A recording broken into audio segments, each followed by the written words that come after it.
cancer, or if you've had multiple endocrine neoplasia syndrome type 2.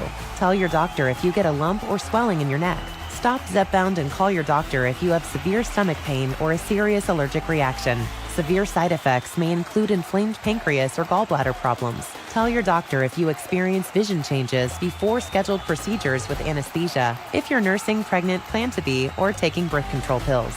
Taking Zepbound with a sulfonylurea or insulin may cause low blood sugar. Side effects include nausea, diarrhea, and vomiting, which can cause dehydration and worsen kidney problems. Talk to your doctor. Call 1-800-545-5979 or visit zepbound.lilly.com.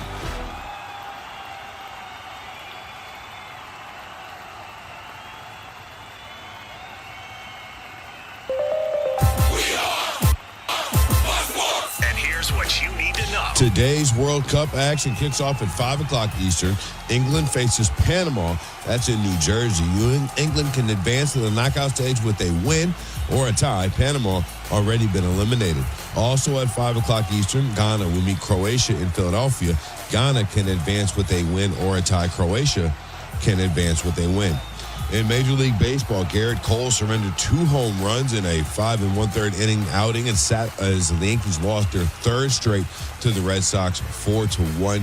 Red Sox can potentially get a sweep on that one of Sunday Night Baseball. 2 games in delay right now, the Mets and the Phillies, and the Reds and the Pirates. And earlier, the Houston Astros beat the Detroit Tigers 8-6. Will Best getting the loss for Detroit. I'm Martin Weiss.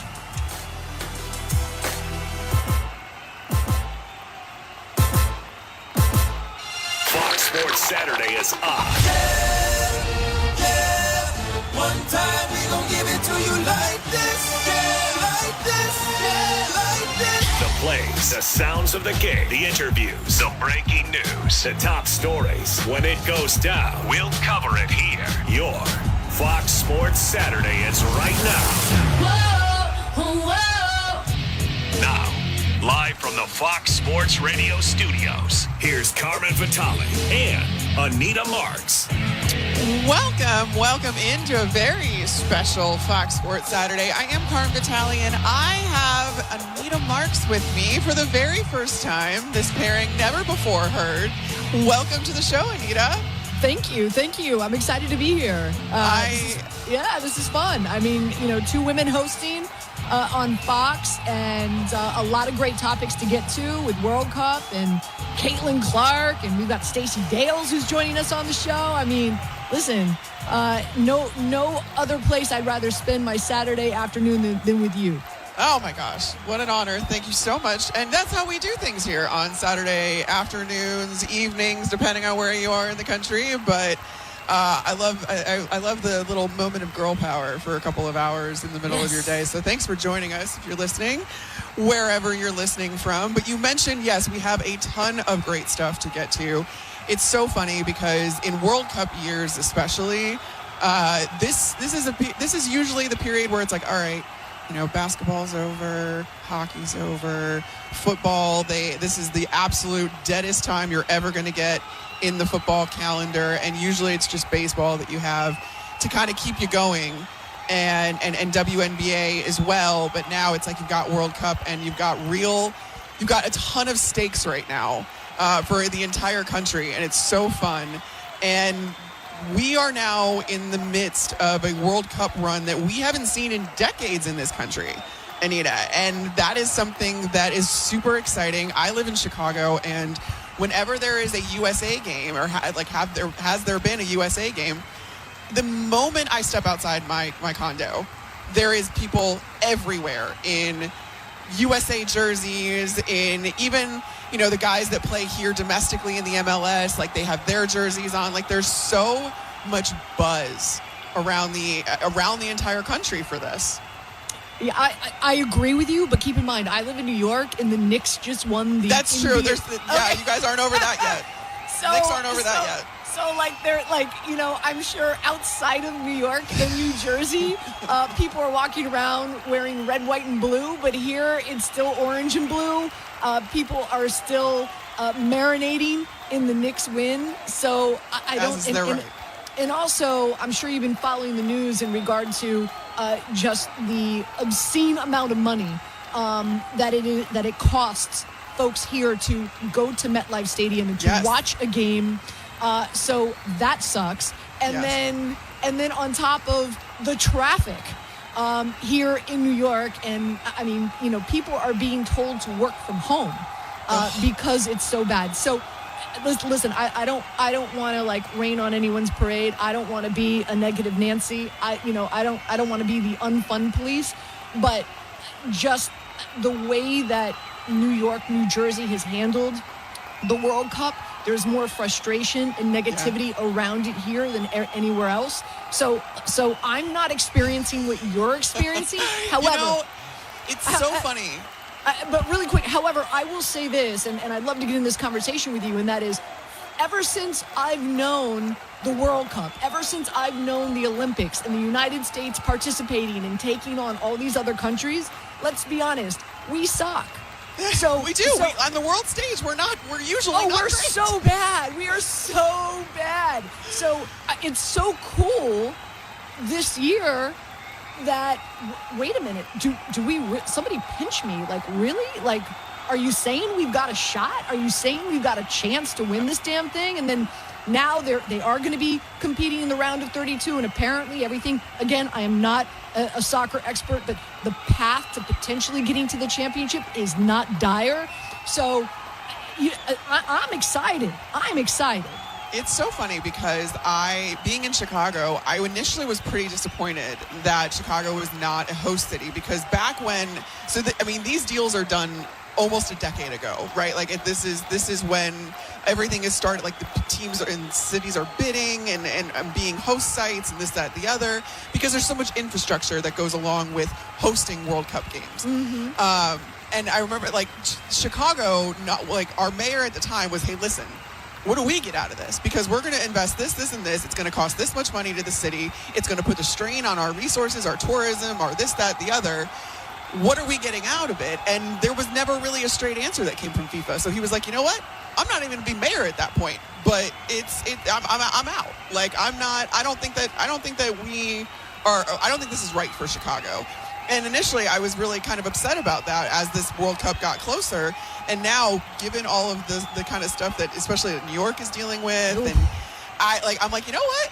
Maybe this is the purest form of getting to experience the World Cup, where we don't have skin in the game. We can't go see games, at Soldier Field or wherever, and we just get to go to bars and do watch parties, and that's enough for me. I don't know. It's allowed kind of, you don't get the frustration, but you get the excitement.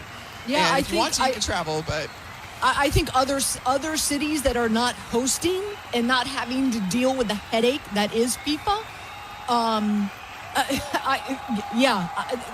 think those cities are having a totally different experience than New York or Philadelphia or Boston. I think the experience is very, very different. Yeah, that's probably true, and I hadn't really taken the time to think about it, especially like New York doing it now. Like, I don't even really count New York as a host city because, again, it's happening in New Jersey, and so I'm like, whatever. But coming off the Knicks just winning, like, that's just absolute pandemonium, and that could have never been foreseen. But yeah, I can't imagine like the headaches that would have put it on our transit system here and this, that, the other. So I'm very, very happy to go walk down to the local pub that is showing the game. Because everywhere, like not even just pubs and bars in Chicago are showing the games. Every place that has a TV, even if they are usually, like there is this lovely little hole-in-the-wall Italian restaurant down the street from my condo that we love. And they have like one TV at the bar. And yet on their little patio, they've got the World Cup flags of every team, of every country, being like, watch the World Cup here. And we're like, you're not a sports bar. But that's just the spirit that everybody gets to tap into here, because again, we're not a host city. We're a watch party city. And I'm learning that I think it's better that way. It is. And back to the United States being a threat in this tournament. Like, Carmen, when did that happen? Because in the conversations that I've had, again, hosting sports talk radio, as long as I have, it has been, well, the best athletes in the United States don't play soccer. They play soccer at a young age until they're old enough to play tackle football, or they're old enough to be a part of a baseball tour team or whatever the point. Forever and a day, that has been the quote-unquote excuse. United States best athletes don't play professional soccer. So I'm really curious, when did this change and how did we get so good? I think it really has started, it started a few years ago, and I think that the embarrassment of not making the World Cup, what was that, 2 times ago? Oof. Yep. I think kind of spurred some developmental kind of the developmental stages of soccer into some action here, like U.S. soccer. And I know actually like in MLS even, like they've kind of taken a jump. They opened the new headquarters in New York, which is beautiful, and all this other stuff where I think that this has been a little bit more in the making, albeit very quietly. And I do not it might be my turn to be a little bit of a Debbie Downer. That game on Thursday, I think it exposed this United States team for not being as deep as perhaps we would have liked. And that is the one thing that worries me as we're carrying through now going into the knockout stage.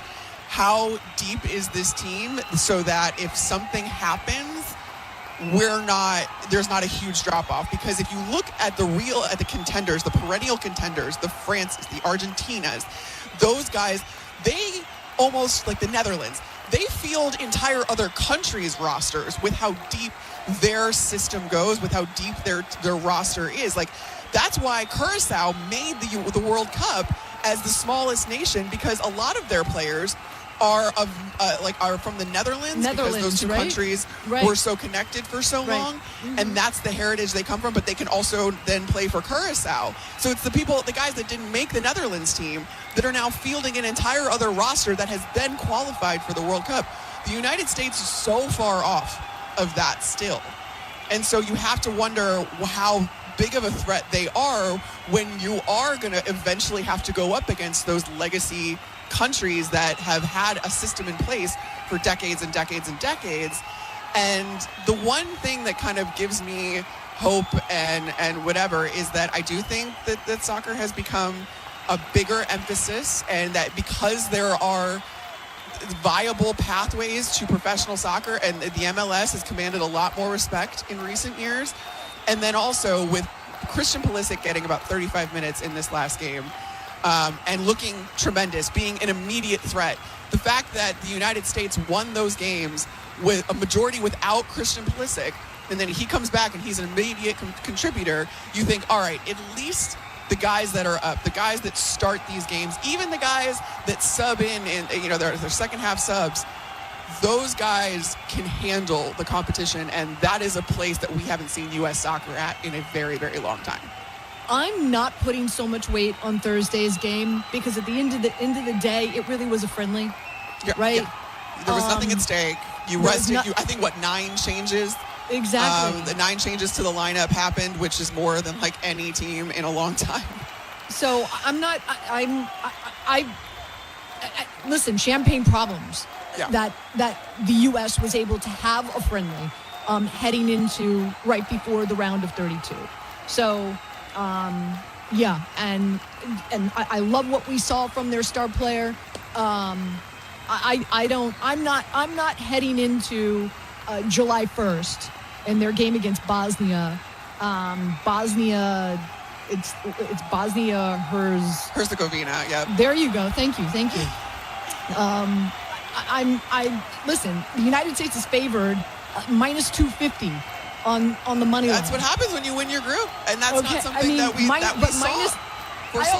I always say this: odds makers, I think they're the smartest people on the planet, and if they got the United States favored by minus 250, I feel pretty confident about that match. I feel confident about it. It's interesting though, because if you look at this game, and granted there was nothing at stake, and Turkey had made their own subs knowing there was nothing at stake, but there was a lot of pride on the line because Turkey was favored to win this group, and historically they've had a good program.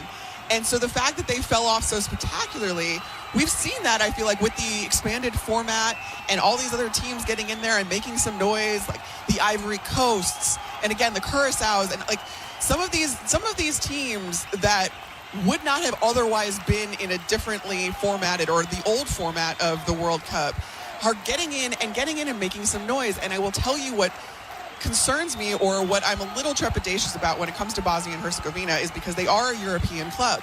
And I kind of wish that the U.S. didn't have to start with a European club because of the legacy that exists for soccer, football, on that continent, and just how many different places these teams can pull players from.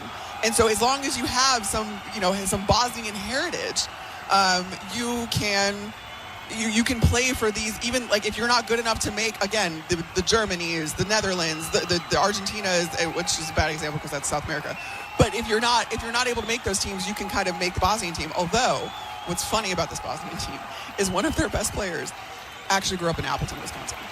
So, and elected to play for Bosnia instead of the United States. And that's a little, I think that's a little fun little twist to this game. So I believe in the United States. I believe that, the odds makers are usually right, but this is still a European club that they are going to have to go against. And they're going to have to face off against a club that has had a legacy longer than theirs, that has had a program longer than theirs, that understands, at least maybe not as like a country, because Bosnia-Herzegovina has been through a lot as a country, but just kind of the legacy of soccer over there. That just concerns me, because I'm like, y'all have been here before. Y'all know what you're doing. Carmen, where are you from? Y'all. Where are you from, girl? You're right. Y'all. We don't know each other. I grew up here in Chicago, but I am married to a New Orleanian. I lived in New Orleans. I lived in New Orleans for 4 years. I lived in the French Quarter. It's a wonderful place. And then I spent 6 years in Florida too. So I picked up y'all in Florida / being married to a Southern. Well, I'm born and raised in Miami. You didn't pick up y'all in Miami. I picked it up in Tampa. The further north in Florida you go, the more southern you get. You know? Look at this. I went to University of South Florida. Oh, look at amazing. Look at us. Look at us. Connecting the dots, Carmen. Connecting the dots. Oh, that's so fun. By the way, side note, do you know why Turkey changed their name for the tournament? No, I don't. Because they didn't want to be associated with the bird. Well, I kind of wondered that. I was like, do you just not want to be associated with I was like, when did we start calling Turkey A? I'm like, and so I had to Google. Yeah. I call it GTS. So I had to Google, and I was like, really? Because they didn't want to be associated with the bird? The poultry? Yeah, like, I mean, I'm all for trying to pronounce, countries like more along the lines of how they actually say it, and trying to pay homage to their culture and all of that kind of stuff. But it's funny when I'm like, all right, we're saying Turkey, but like, there's countries, even we just got married, and so I was in Greece for my honeymoon, and I found out there that Greeks don't call Greece Greece. They call it Hellas. And I'm like, well, why do we call it Greece then? Why don't we call it what they call it? And it's such a wonderful geography, cultural lesson when a World Cup comes around. Granted, Greece did not qualify. Both of the countries I was in for my wedding / honeymoon did not qualify. We don't have to talk about Italy. But I really enjoy the World Cup, even like the tangential and kind of the domino effect of being like, wait, where's Ivory Coast? Can I point to all the stands on a map? I don't know. Like, maybe I'm going to test myself on it. So I just got back from Orlando. I was in Orlando visiting my brother and my sister, and they combined. I have 3 nephews from age 7, 5, and 3. And what's really cool is my brother and sister. They're very close. We're all very close. So like as a family, we're watching the World Cup. And I love this about them. They're such great parents. I could never, like I tell people, like I own pets, I don't own children for a reason. I could never amount to them. But what's really cool is they've put together for each team that they know what they're going to watch each day with the children. They've put together like a lesson. Like here's Spain, where is Spain located? Like facts about Spain. Who the top players are, what food is associated, what do they eat in Spain, certain, and I'm just like, you guys rock. you guys are such great parents. Like, Yes.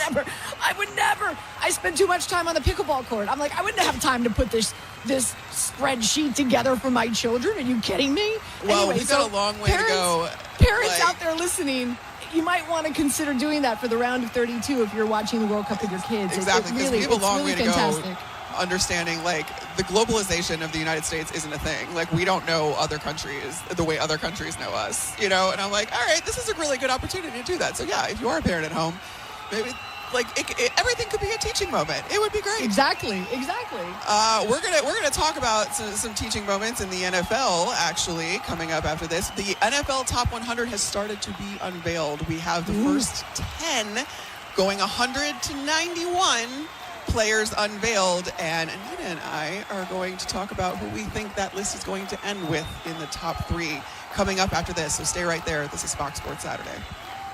NBA front offices are wheeling and dealing. The Milwaukee Bucks are trading Giannis Antetokounmpo and Bobby Portis to the Miami Heat. Wow. Insiders are dropping bombs, and your team is getting better.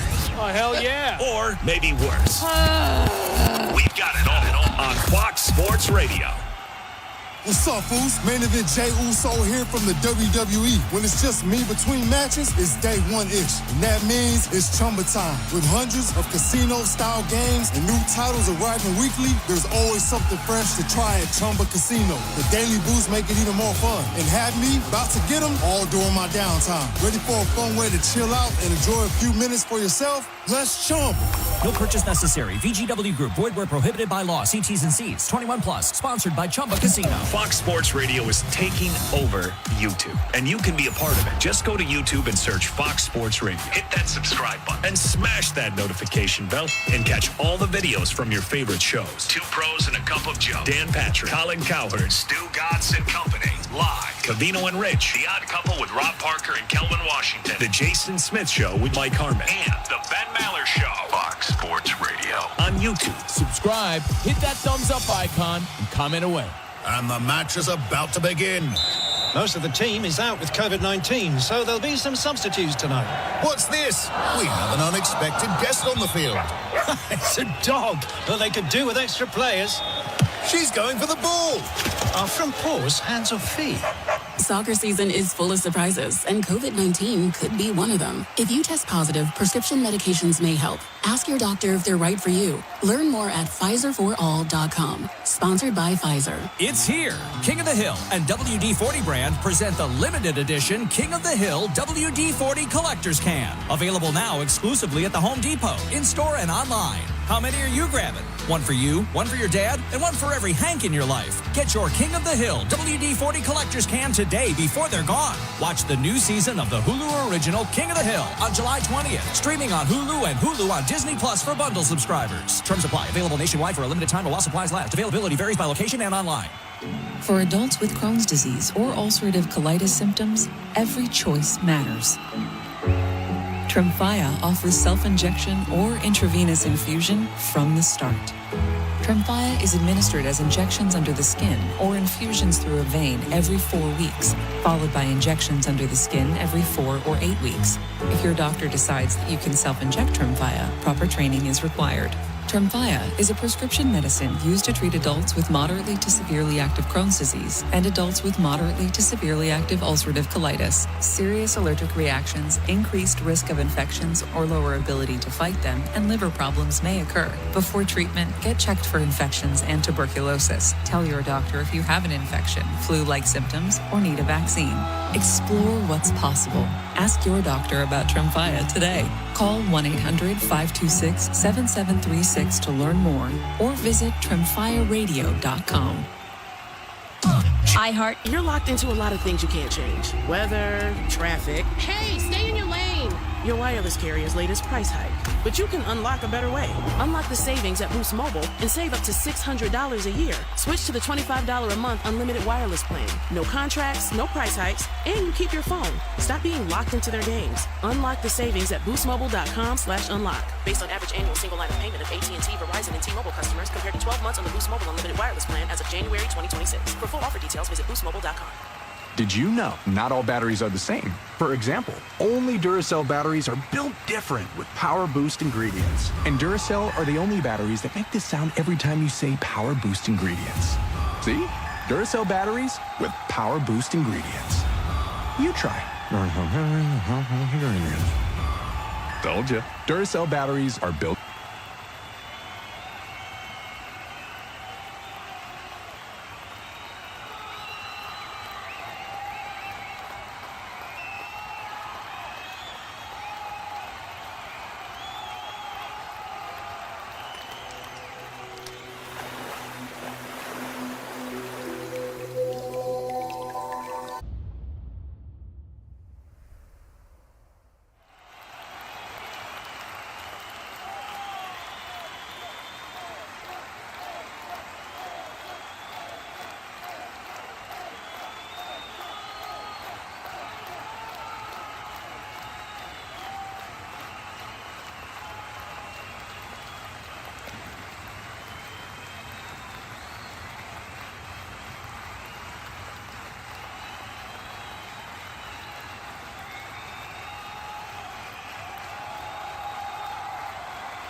Nah.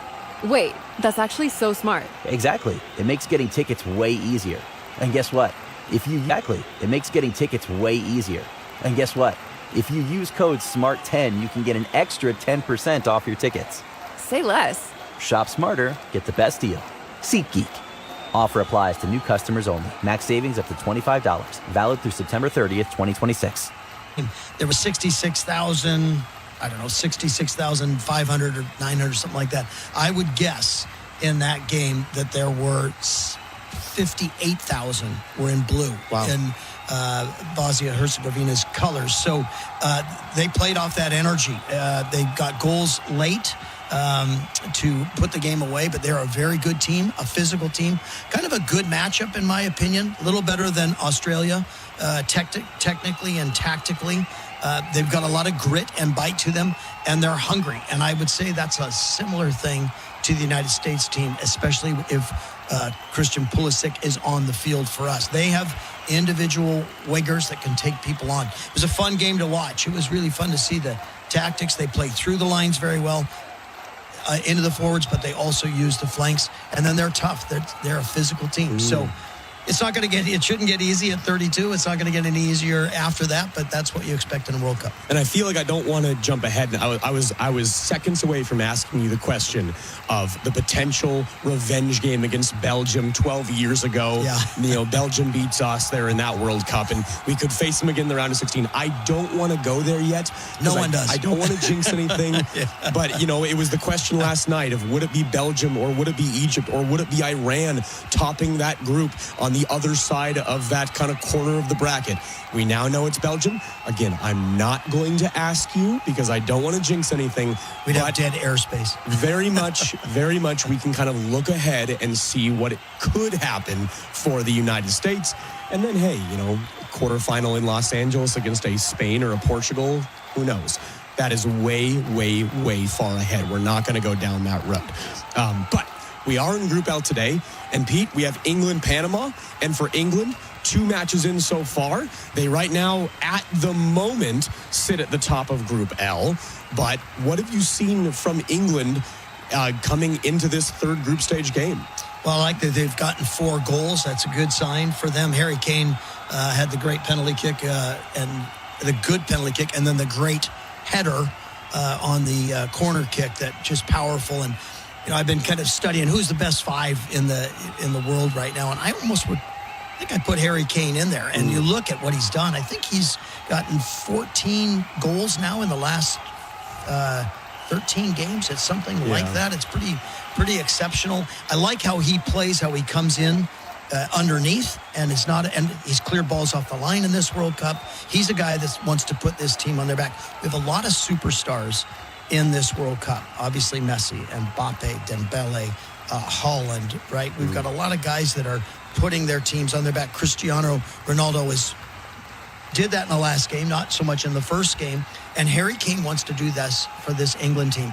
The current U.S. team has gotten a lot of grief because they haven't been as good as the country expects them, and the '94 team is kind of be like us, have that heart and grit. England can say the same because it's been since 1966 since they got the World Cup, and they're the inventor of the game. And so I think Harry Kane takes personal responsibility, along with many in this starting lineup as well.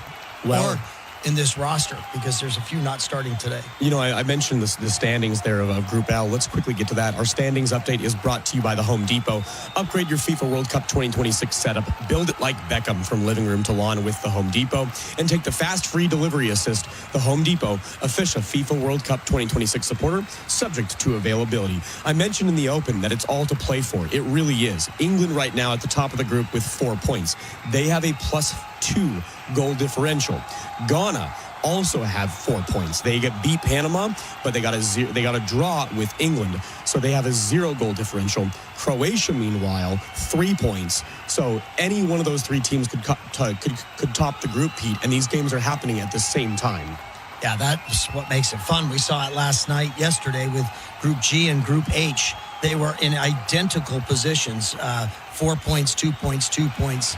1 point. I think anybody could have won the group or gotten themselves forward into the next round from that group. So when these games start lining up and they're being played at the same time, now we're on to something, and it gets very, very exciting. So, yeah, you look at it. Panama's probably not got much of a chance, but Croatia could win the group, right, if they get the result today. And so it could be any one of the top 3 teams winning the group, which makes it really entertaining. Let's take a break. Let's give you your lineups. We'll count you down to kickoff. It's England, Panama coming up in 22 minutes. You're listening to FIFA World Cup 2026 on iHeartRadio. iHeart is America's... You're locked into a lot of things you can't change. Weather, traffic. Hey, stay in your lane. Your wireless carrier's latest price hike. But you can unlock a better way. Unlock the savings at Boost Mobile and save up to $600 a year. Switch to the $25 a month unlimited wireless plan. No contracts, no price hikes, and you keep your phone. Stop being locked into their games. Unlock the savings at boostmobile.com/unlock. Based on average annual single line of payment of AT&T, Verizon, and T-Mobile customers compared to 12 months on the Boost Mobile unlimited wireless plan as of January 2026. For full offer details, visit boostmobile.com.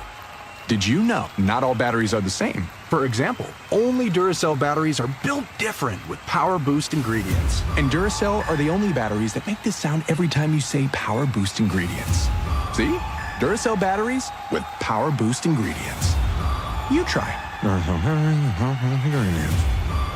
Told you. Duracell batteries are built different with Power Boost ingredients. And they're built right here in the USA with US and global parts. For adults with Crohn's disease or ulcerative colitis symptoms, every choice matters. Tremfya offers self-injection or intravenous infusion from the start. Tremfya is administered as injections under the skin or infusions through a vein every 4 weeks, followed by injections under the skin every 4 or 8 weeks. If your doctor decides that you can self-inject Tremfya, proper training is required. Tremfya is a prescription medicine used to treat adults with moderately to severely active Crohn's disease and adults with moderately to severely active ulcerative colitis. Serious allergic reactions, increased risk of infections or lower ability to fight them, and liver problems may occur. Before treatment, get checked for infections and tuberculosis. Tell your doctor if you have an infection, flu-like symptoms, or need a vaccine. Explore what's possible. Ask your doctor about Tremfya today. Call 1-800-526-7736 to learn more or visit tremfyaradio.com. Upgrade your FIFA World Cup 2026 viewing experience. Build it like Beckham from the living room to the lawn with the Home Depot. Create a box seating experience with flowers for pops of color surrounding your pitch, the smell of grilled favorites, and a freshly painted fence sporting your team's colors. Fast free delivery is your home field advantage with charcoal, string lights, or whatever the game calls for right to your door. A clean assist. Build it like Beckham for match day. The Home Depot, official FIFA World Cup 2026 supporter. Subject to availability. FIFA World Cup takes the global stage from June 11th through July 19th on Fox 1, the official English streaming platform of FIFA World Cup 2026. Stream all 104 matches live and get closer to the action with a personalized viewing experience built around you. Choose up to 4 streams with multi-view, catch highlights before jumping into the action, get live stats in real time, and replay key plays instantly. Experience the FIFA World Cup live on Fox 1. Watch 3 days free. For details, visit Fox.com. Offers are subject to change. See Fox One for complete terms and conditions.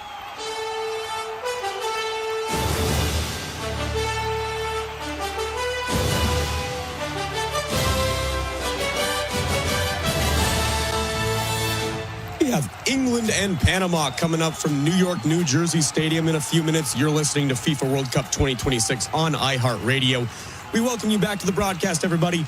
Jackson Feltz and Pete Fewing, the three-time national champion head coach. Well, today's lineups are brought to you by Fox One.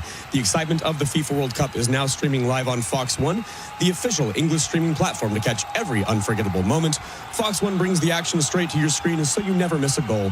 Download Fox One and experience the FIFA World Cup live. Pete Fewing, let's start with Panama, then we'll dig deep into England. What is Panama doing today? Well, they're sending a message with a 5-4-1. Mascara in goal. Your right back, Mario, Cordoba, Escobar, Andre, and Gutierrez will be your left back. On the right in the midfield, Barcenas, Martinez, and Harvey will sit in the middle. Rodriguez on the left and Rodriguez up front. Okay, and now for England. For England, a 4-1-4-1. Pickford in goal. Kwanzaa on the right. Konza and Gay in the center. O'Reilly on the left. Anderson will sit in front of the back four. Saka on the right. Rodgers, Bellingham, and Rashford on the left. And Kane will sit up front as your skipper. Okay, two questions, Pete. I didn't hear the name Declan Rice. Yeah. And then Rashford on the wing. For Thomas Tuchel, their 52-year-old German manager, took over the national team. Lots of expectations that he can take England to the next level. A couple interesting changes there for this game. Yeah, you know what? We've seen it, right? We saw it with Norway. We saw it with the U.S., right? Changing 10 starters, leaving only one starter on. We saw it with France saying, no, we're going to start 7 because we want to stay in Boston. Each coach has their reasons. There's no way we as media can get in their minds and see what's going on at practice. Maybe there's a knock, right? Missing Declan Rice. We love him on restarts. He really is a great defensive piece for that. But I love that Rashford's on the left, Saka on the right. I think they're very dynamic. And, Rashford, I love that he's come back into the fold for England, right? He went through a bit of a rough patch several years ago, and it's great to see him back in there. So, awesome opportunity for Rashford. He's got to take advantage of it. He certainly has. I'm wondering, 2 matches in, Pete, we've seen the win, we've seen the draw against Ghana.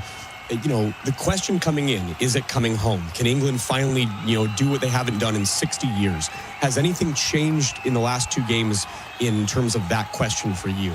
Well, I think the second game when they thumped, they got a lot of goals in that second one, right? So that, to me, that reminded me of when the U.S. played Germany and Senegal in the warm-up games. All of a sudden I said, okay, we can score goals.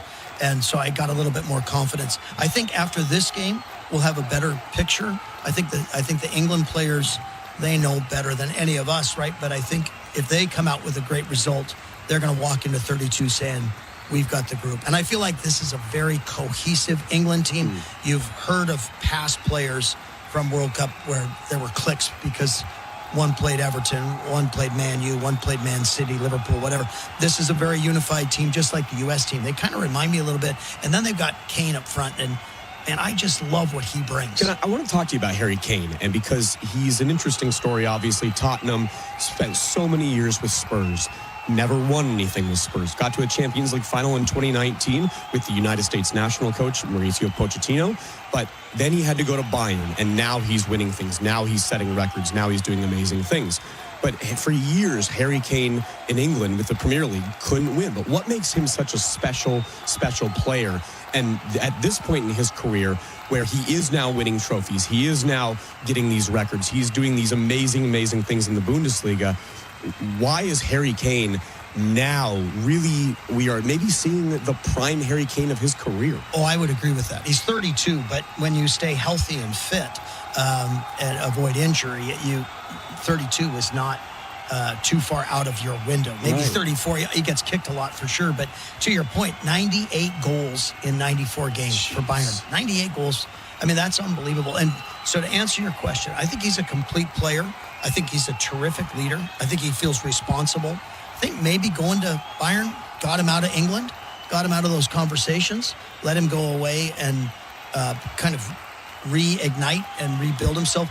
I'm a Tottenham fan like you, and but they've never had that winning culture, right? It's always, hey, if we're top 4 or 5. We didn't need to remind that. Thank you. Yeah, they've never. It's been interesting, and the Tottenham fans like to see good football, right?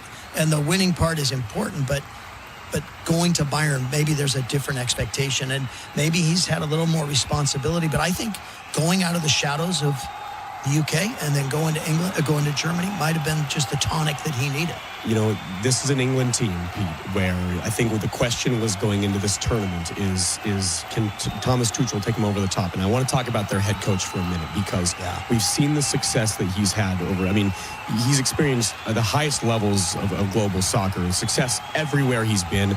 The tactical acumen of him is maybe the best in the world, if not certainly in the top 5 in the world. PSG wins 2 titles, wins a quadruple in his second season there. Chelsea, he wins the Champions League his first season in 21. He's named best FIFA football coach. He won the UEFA Super Cup. He won the Bundesliga with Bayern in 2024. And now here he is coaching the national team. And the job that he has done taking over this club in these last couple of years, it does feel like one of the better jobs. And he had such difficult decisions over how to build this England roster. He left some incredible players at home. I mean, Cole Palmer, not on the roster for England, right? And I could list the amazing names that are not on England's roster. You think of the control that he has over this team, the command that he has over this team, it feels like he has built this group the way he wants to build it to go win a World Cup. I would agree. And yeah, when you have a successful coach, they certainly have their own tactics. And then because they've been successful, they don't have to answer to anyone. The scrutiny of media in European football is intense, immense. Yeah.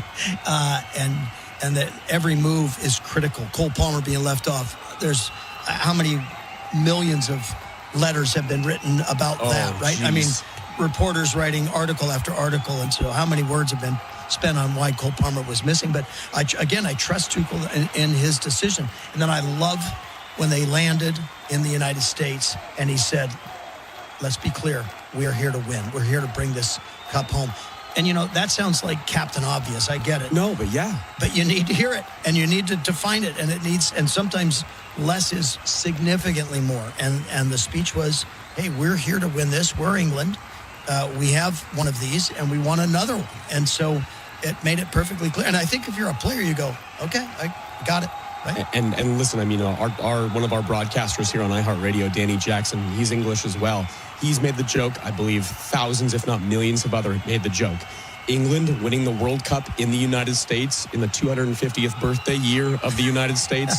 You don't think that they want to do that? Yeah. Absolutely. We have England, we have Panama. It's New York, New Jersey Stadium. And here in Group L, it is all to play for. England could win the group. Ghana could win the group. Croatia could win the group. We are counting it down to kickoff. We're 10 minutes away. You are listening to FIFA World Cup 2026 on iHeartRadio. iHeart. Unlock the savings at Boost Mobile and save up to $600 a year. I've been scouting these big carriers for a minute now, and I've seen them pull the same play 1,000 times. They promise you the world, then hit you with a price hike right when the game gets tight. But Boost Mobile, their $25 a month unlimited wireless plan is the most consistent player on the floor. No contracts, no price hikes. Unlock the savings today at boostmobile.com/unlock. Based on average annual single line payment of AT&T, Verizon, and T-Mobile customers compared to 12 months of the Boost Mobile unlimited wireless plan as of January 2026. For full offer details, visit boostmobile.com.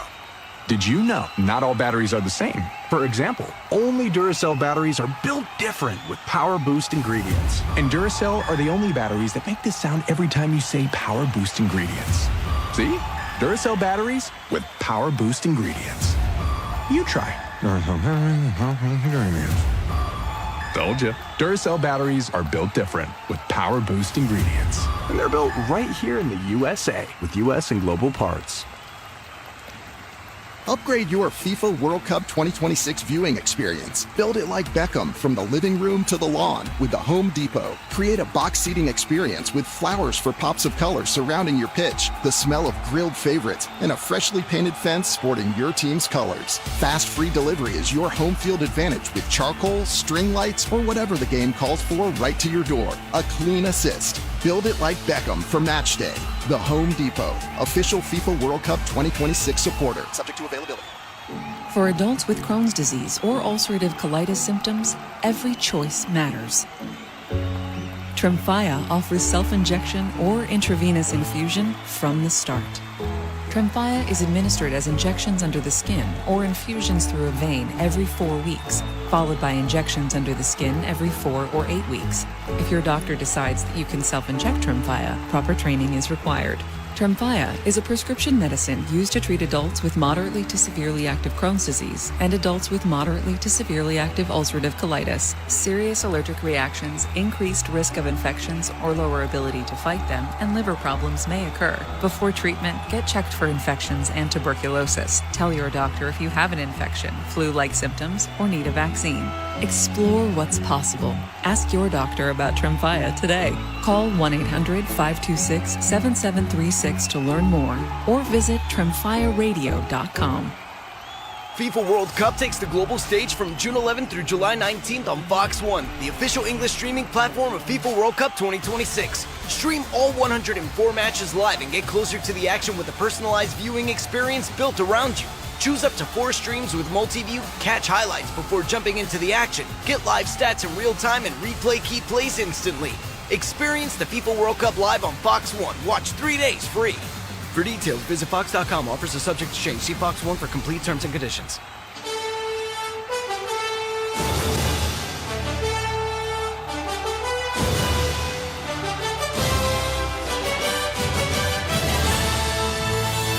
You are listening to FIFA World Cup 2026 on iHeartRadio.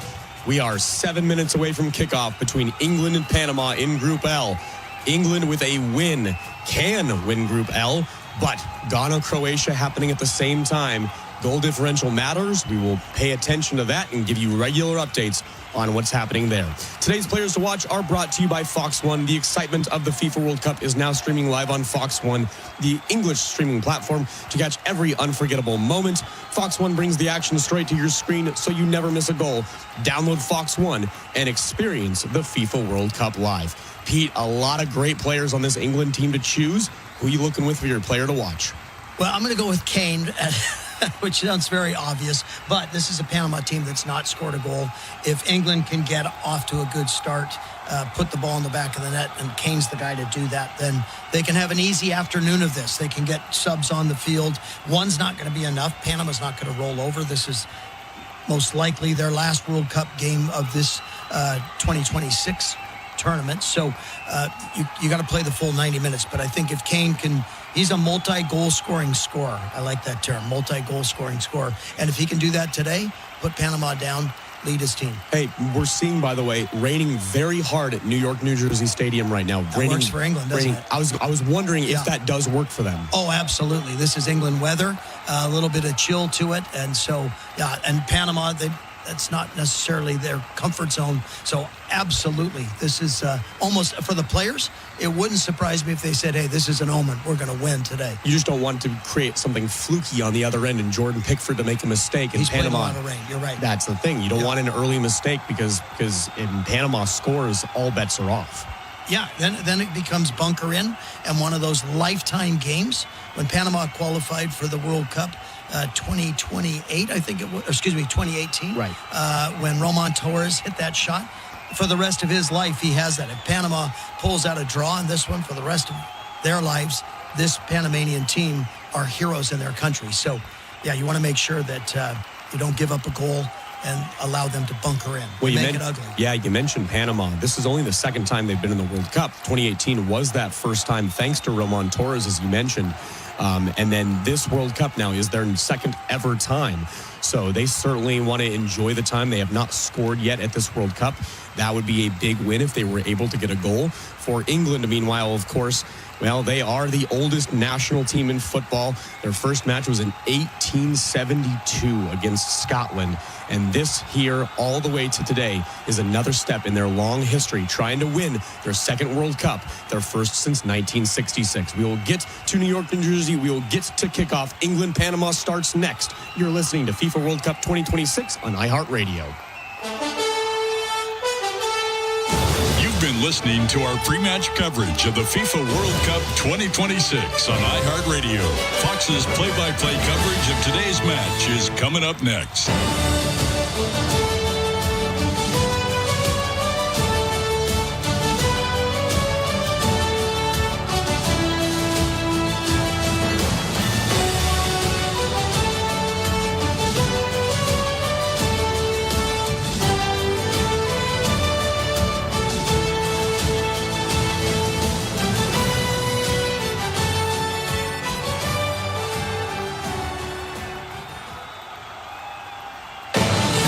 The free iHeartRadio app is #1 for music, radio, and podcasts, all in one. Discover a new podcast from our library of over 350,000 titles. Here's an iHeartRadio podcast preview.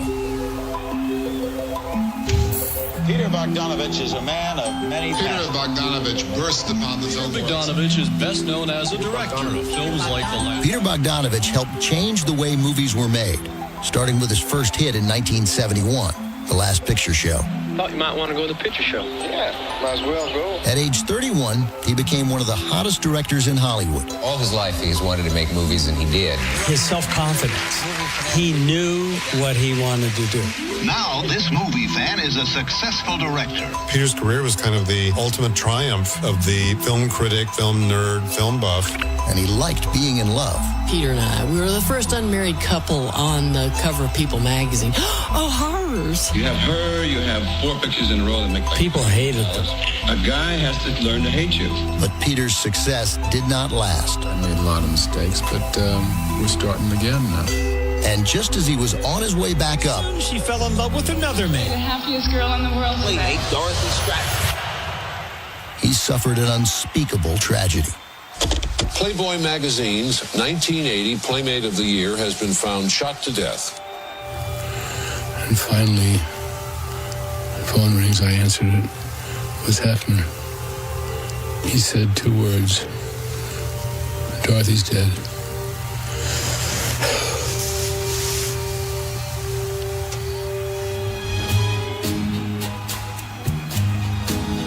I'm Ben Mankiewicz, your host for The Plot Thickens, a new podcast from Turner Classic Movies. Each season, we'll bring you an in-depth story about the movies and the people who make them. Our first season, I'm still Peter Bogdanovich. Listen and follow this podcast for free on the iHeartRadio app. #1 for music, radio, and podcasts, all in one. iHeartRadio's World Cup coverage continues as we join Fox's live play-by-play action of today's FIFA World Cup 2026 match. Follow all the exclusive World Cup action on iHeartRadio.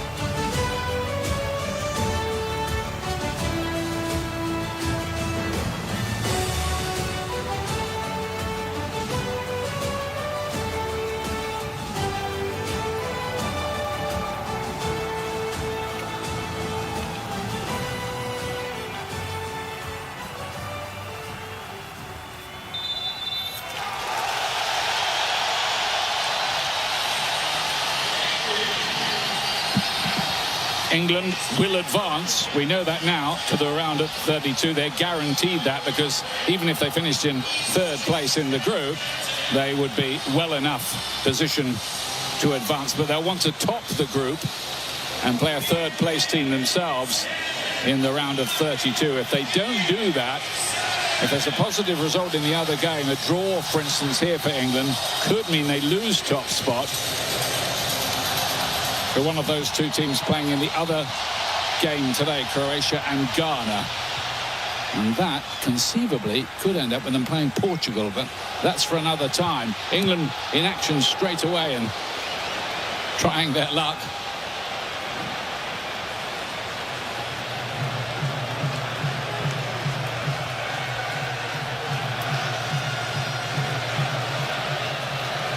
Is Anderson.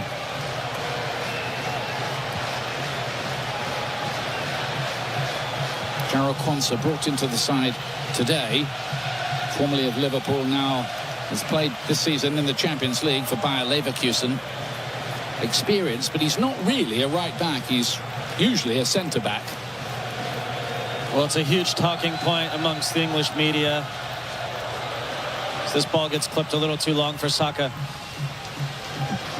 They knew going in that Reece James was injury prone. Thomas Tuchel decided not to bring an extra outside back or right back. Trent Alexander-Arnold, of course, most notably. And now they're in a bit of a pinch. And today the choice is Quansah. It could have been Jet Spence. We'll see how that progresses as the tournament goes. England won both of their last 2 World Cup games against teams playing with a back 3, back 5, call it what you will. Croatia, this World Cup, and Iran, where they banged 6 goals past back in 2022.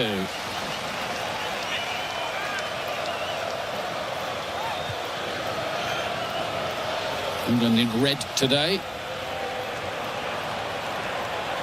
Panama, who in recent times under Thomas Christensen have done well. They've reached 2 CONCACAF finals. Definitely a team improving, not quite quickly enough to advance at this World Cup, but it's no easy game against them anymore. Glad to have Escobar back at the back. He's been struggling in recent months with a back injury, but can start here today. Knows this area pretty well as he played for New York Red Bulls in the past, and he's winning his 100th cap and playing on the right of the 3 central defenders for Panama.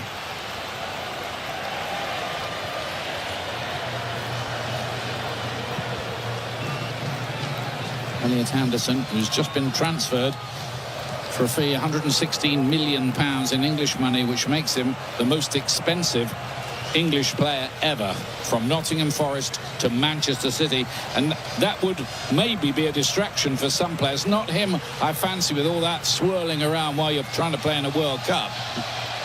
Gahey got it forward, Kane laid it back.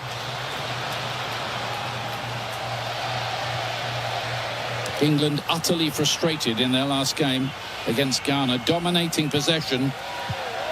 Couldn't make that count as Kane spreads the play, hoping maybe Saka could get on the end of it. He had very little chance in the rain and murk and even a little bit of mist over the stadium here in New York, New Jersey. Thomas Tuchel, always very demonstrative. Well, he was livid, and I'm guessing it's because Harry Kane was so deep. Saka here.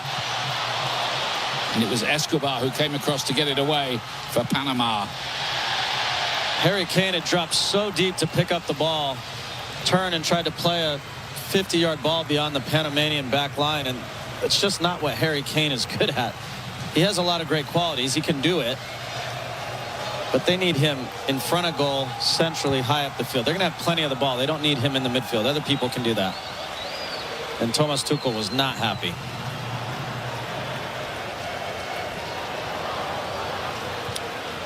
Spread wide by Morgan Rogers is Saka again. England in these slightly unfamiliar red shirts. They wore red the day they won the World Cup back in 1966. Bellingham looking to chest that down and turn. They will get a corner here, England. And this is why you need Harry Kane higher up the field. He draws so much attention. So Bellingham able to run from deep. Morgan Rogers will be able to run from deep, arrive in the box late, and it causes a lot of problems. In the end, well defended by Cordoba. First corner kick to England now.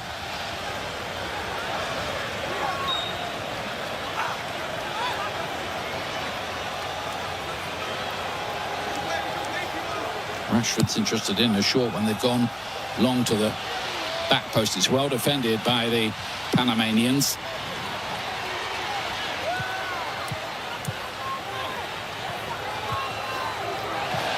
Way by Andrade, but not very accurately.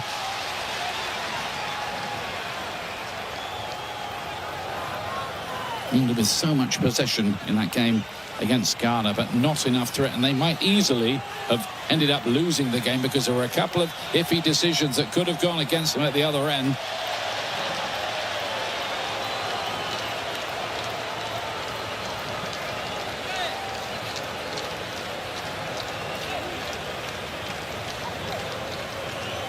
I think that's the first time we've seen Ian throw and given the other way, because Kwanzaa took too long there to throw it in, and the referee awarded it to Panama. Hasn't happened much, but it's just all these moves that to make players get on with the game and not eat away with time. And the referee from Qatar just imposing himself in that area straight away. There's also got to be common sense, though. England are not trying to kill this game off. England want to go win the game, so they're not by any means trying to slow it down. Reminder that Panama have never got a point at the World Cup. It's only their second crack at it. Given away by Bellingham in the middle of the pitch. Harvey going to plough through a few challenges. Couldn't do that. Anderson did well. Here's Bellingham again. Look at the press. It's tenacious. We've seen that throughout the competition from Panama.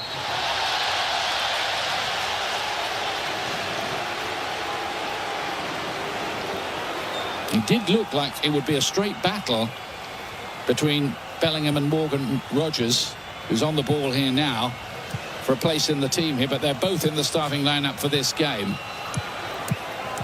Well, after the Ghana game, Thomas Tuchel obviously realized he needed more firepower. So he's elected to have Elliot Anderson sit deeper and those two ahead of him. Here's Rashford, who was on the mark in the opening game against Croatia, and he wants another one. World Cup record's good. Well, it's a good start from England. They isolate Rashford here. Martinez comes over to help.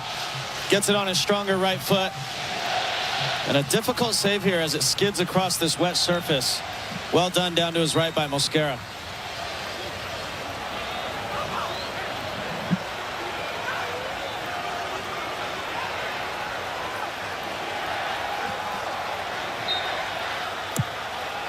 Here's the England corner.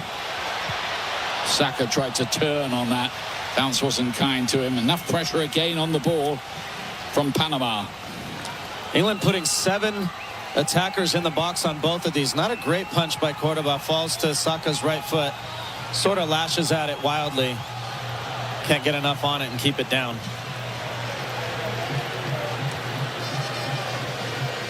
Coming up on our Fox Networks, Group K concluding, Cristiano Ronaldo in action as Portugal face Colombia on Fox. Colombia are top of the group at the moment. And Democratic Republic of Congo against Uzbekistan on Fox Sport 1. That's coming up next on Fox and Fox Sport 1. Gutierrez raiding down the left-hand side here. But the play is going to be pulled back. This is going to be very interesting to watch. Second time now Saka's been isolated with their left wing back. And it's not something he's comfortable doing. He actually got beat there and got bailed out by a poor pass. But Kwanzaa's going into the midfield with one of the attacking players for Panama, and it's leaving Saka having to defend their left wing back, and that could be really challenging for him.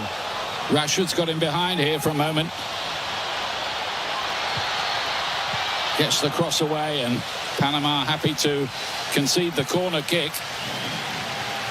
But Rashford looks a big factor, taking over today on that left wing from Anthony Gordon. In 26 goals in this World Cup so far from corner kicks.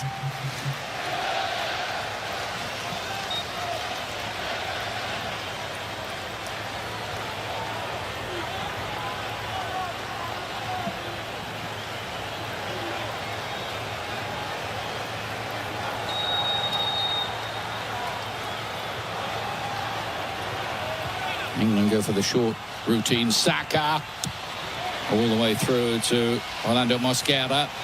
He's winning his 51st cap today. There are a lot of experienced players in this Panama side. Barcenas is convinced he was fouled, and in the end the officials agree with him.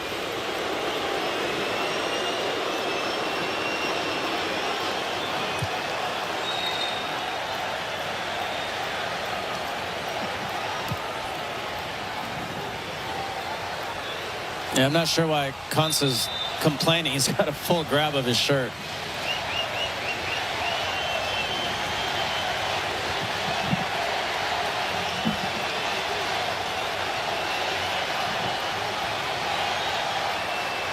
And Panama did score against England in the World Cup 8 years ago. The problem was they led in 6 at the other end that day. Barcenas with the ball in. And here's Bellingham. Coming off a very much interrupted season at Real Madrid, where he had 2 fairly lengthy absences from the team, which should, in theory, mean he's fresh enough for this World Cup.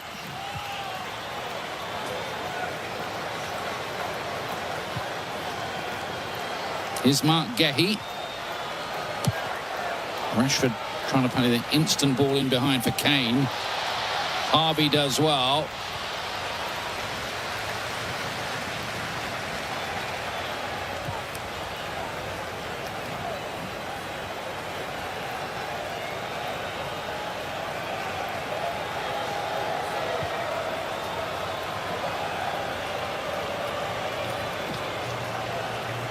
Panamanian coach Thomas Christensen knows English football pretty well. He was manager of Leeds United for a while. Also played for Barcelona under Johan Cruyff's coaching, and alongside a guy called Pep Guardiola in the team. Got some pedigree. Joint top scorer in the Bundesliga in his time as well, Thomas Christensen, when he was playing for Bochum. He's done a lot to improve this Panama side. It's whether they can trouble teams right at the top of the pile. Here's Kane.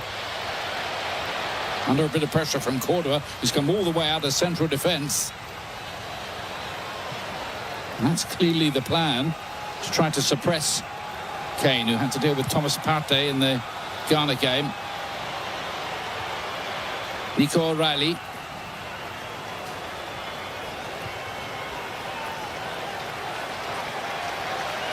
As we were saying pre-match, Landon, England need to just restate their credentials, don't they, here? Because we're seeing the top teams at this World Cup start to look pretty impressive and move into an ominous gear, thinking particularly of Brazil when I say that. The other teams have not been flawless, not perfect. Spain, of course, with that draw against Cape Verde, but England, as foul given away here. England were not great against Ghana and just looked out of ideas, to be honest. Had the one big chance at the end off the crossbar and then with Harry Kane, but otherwise pretty lackluster. And the top teams so far have looked like they can score at will. And England just haven't, well, it certainly didn't look like that in their second match. Of course, they got the goals against Croatia, and Thierry Henry did a great job of illustrating that in the pregame. When the field's open and they have a lot of space, they can hurt you. But they need to be able to do it against teams like this that are content to defend for long stretches. Anderson. Bellingham helps it on towards Kane. Hammered away by Cordova, another player who knows English football pretty much back to front. Plays for Norwich City in the Championship, where they call him the Prince of Panama, I'm told.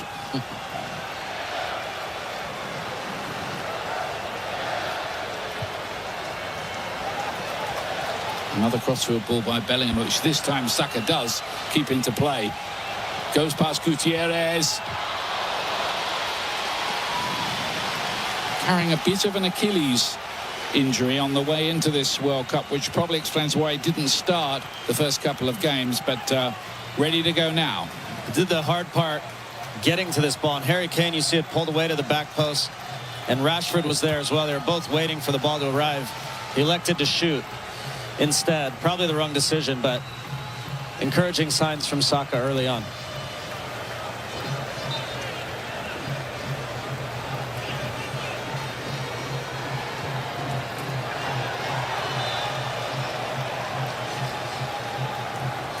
Taken quickly by Gehi, who was left out of the starting lineup for the first game. That surprised quite a lot of people. John Stones played, but Stones is coming off a season where he's had very little action for Manchester City. And he's back on the bench now. Rodriguez. And then Martinez. You see the idea there. Martinez has done well again here. And they just fluff their lines with the opportunity to maybe come up with something there, the Panamanians. Jose Luis Rodriguez.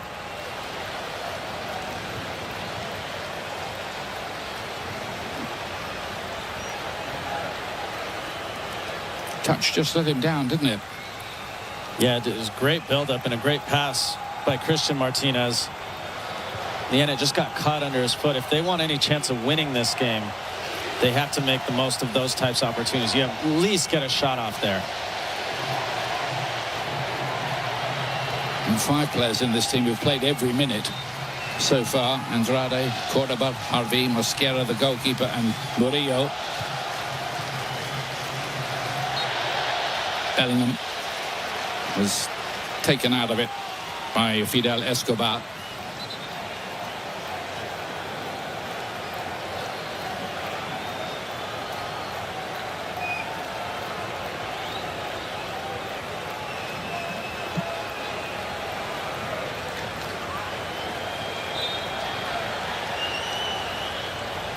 Anderson towards Harry Kane,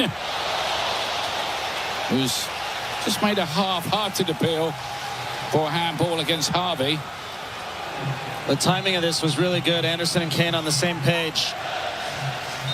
This falls to his left foot. He tries to play it back across the goal mouth.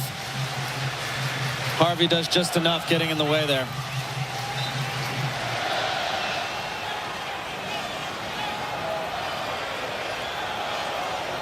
It's another England corner. Still waiting for that breakthrough. Panama are well drilled back there. I think we've seen that in the other 2 games. They were only beaten in the 95th minute by Ghana. And in the game against Croatia, they did lose, but they outshot Croatia in that match.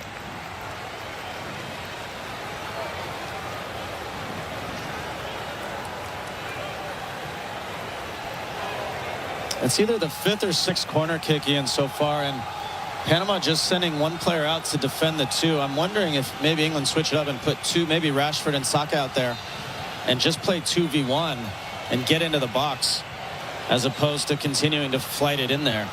Panama have been good defensively in the air in front of their goal, and with 2 attacking quality dribblers, maybe you put them out there and show Panama something different. Bring a player out of there from Panama's defensive box. Here's Gehi, now of Manchester City, to his clubmate O'Reilly.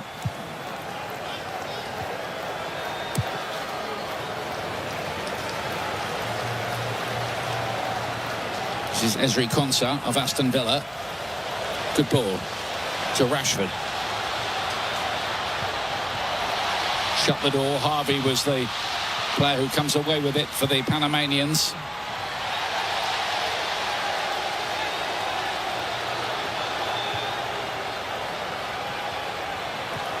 Bellingham, Rogers, and now Anderson. Saka could be the man most likely to, but Andrade stuck out a foot, and Panama mop up any damage that might have accrued pretty easily once again.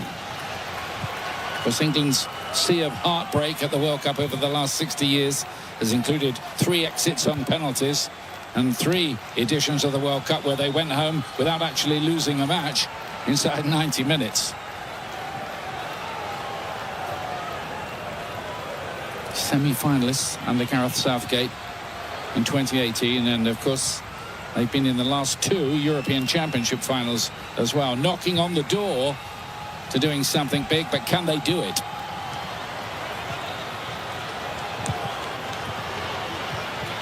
Bellingham much involved. Good play again by Jose Luis Rodriguez. They call him El Puma, the fans of Panama. Pacey, pretty well travelled around the world, played a lot in Europe. Well, it's interesting, Martinez had made a run, but he'd straight into an offside position. And Pickford a very, very good punch. And Bellingham was fouled. He's been fouled quite a bit so far. They know what he can do. Of course they do.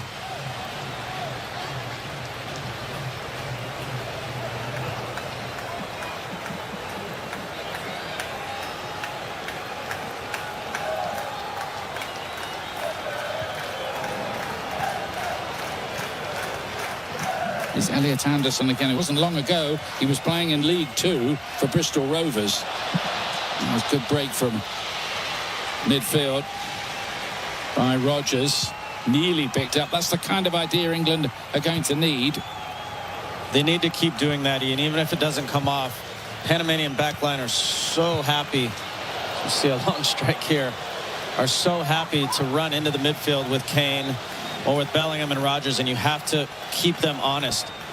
And England have been very close to getting behind and in a couple times here. England with Esri Konsa and Morgan Rodgers from Aston Villa. The last time they had two Villa starters in an England lineup at the World Cup was against your side back in 2010. That was Samuel Heskey and James Milner. As England here, we have a chance with Rodgers, and then Saka's effort is blocked on the way through. This is better from England, a little more invention.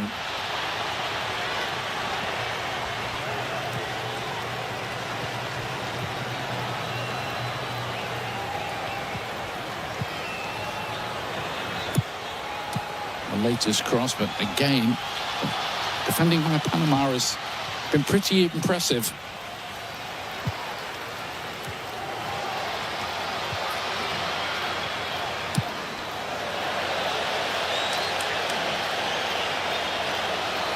Pickford taking absolutely no chances. That's gone down one of the tunnels under the stand.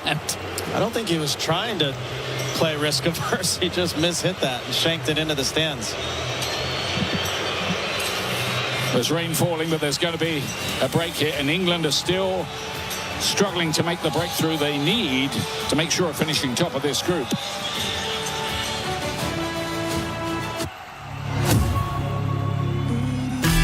Unlock the savings at Boost Mobile and save up to $600 a year. I've been scouting these big carriers for a minute now, and I've seen them pull the same play 1,000 times. They promise you the world, then hit you with a price hike right when the game gets tight.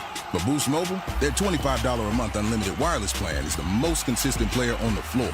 No contracts, no price hikes. Unlock the savings today at boostmobile.com/unlock. Based on average annual single line payment of AT&T, Verizon, and T-Mobile customers compared to 12 months of the Boost Mobile unlimited wireless plan as of January 2026. For full offer details, visit boostmobile.com. Upgrade your FIFA World Cup 2026 viewing experience. Build it like Beckham from the living room to the lawn with the Home Depot. Create a box seating experience with flowers for pops of color surrounding your pitch, the smell of grilled favorites, and a freshly painted fence sporting your team's colors. Fast free delivery is your home field advantage with charcoal, string lights, or whatever the game calls for right to your door. A clean assist. Build it like Beckham for match day. The Home Depot, official FIFA World Cup 2026 supporter. Subject to availability. Did you know not all batteries are the same? For example, only Duracell batteries are built different with Power Boost ingredients. And Duracell are the only batteries that make this sound every time you say Power Boost ingredients. See? Duracell batteries with Power Boost ingredients. You try. Told ya. Duracell batteries are built different with Power Boost ingredients. And they're built right here in the USA with US and global parts.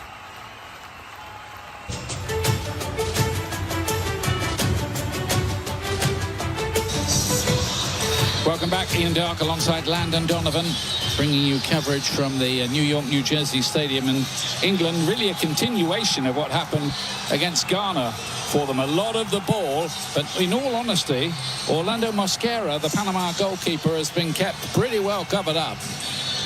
Yeah, I think they need to, what I said before the break, continue to run vertically to put pressure on that Panamanian back line. And then when they do get moments wide with Rashford or Saka, you need an end product. So a couple times coming inside and shooting, but you've got one of the best goal scorers in the world in the box. Maybe think about clipping some balls in, service across the goal mouth, put Panama under more pressure. Let's get a little more now. Let's go down to the touchline and join Jeff Shreves. Ian, I was watching Thomas Tuchel in that break there, and to Landon's point, he took aside both Bukayo Saka and Marcus Rashford separately to have a word with them. He looked like he was talking to them about their body position and how they were moving, so he clearly identified that timeout, as it were, to get the message to his wide men. Cheers, Jeff.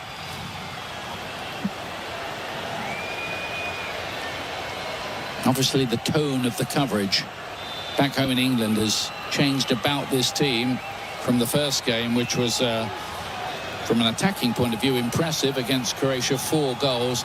A little bit shaky defensively, to the tone, which was far more critical, of course, after the Ghana game. Harvey does well in the middle of the pitch.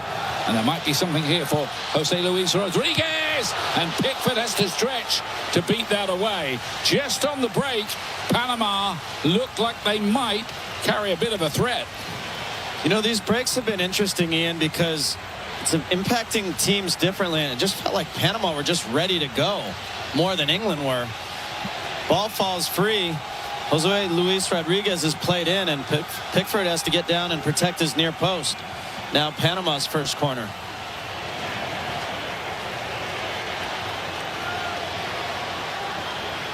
A lot of white shirts up in support of it. Contra only half got ahead to that and skimmed off. Martinez.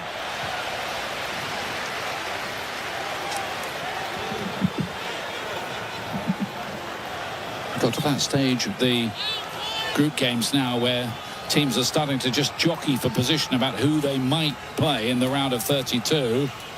But there's still a job to be done, and a pretty big job here by the look of it for England.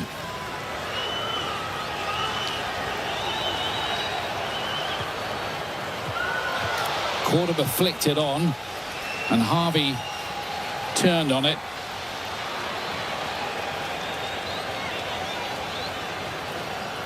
Carlos Harvey, who plays Major League Soccer for Minnesota United, in that midfield today.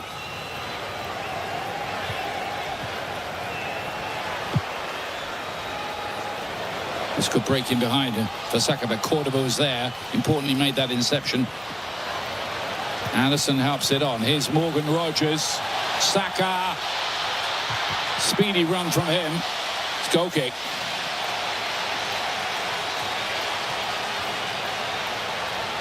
I really like this from England. Jordan Pickford playing quite direct. Ends up falling. Played into Morgan Rogers, and Saka runs by his defender. The right call there by the referee, but it's okay to be a little direct and switch it up a little bit. Had nowhere up there with him to just feed with the ball inside there. Now Constance let that run, and that's no problem for Jordan Pickford, who wins his 87th cap today. He's been England's tournament goalkeeper for a long, long time. Only Peter Shilton has kept more clean sheets among England goalkeepers.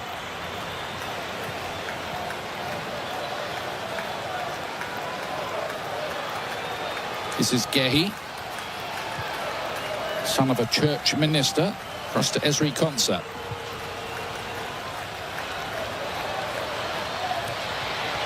Rashford won the duel. Harvey helps it forward, and they're looking for this fast break into the space behind.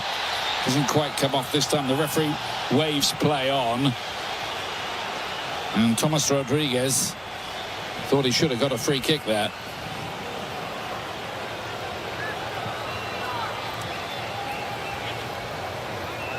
Rogers. Anderson. O'Reilly made a good run from the left back position into the centre forward position. Rashford's ball in.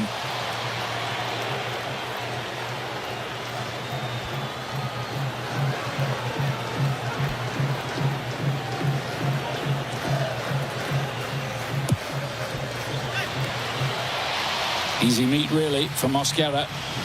I actually don't mind that at all. The first one, if he had hit the second cross on that first attempt, he had 3 runners in the box free. That one he overhits a little bit, not the same runners, but I don't mind that. That just puts the Panamanian backline under some pressure. It's been a little too easy for them to defend what's in front of them.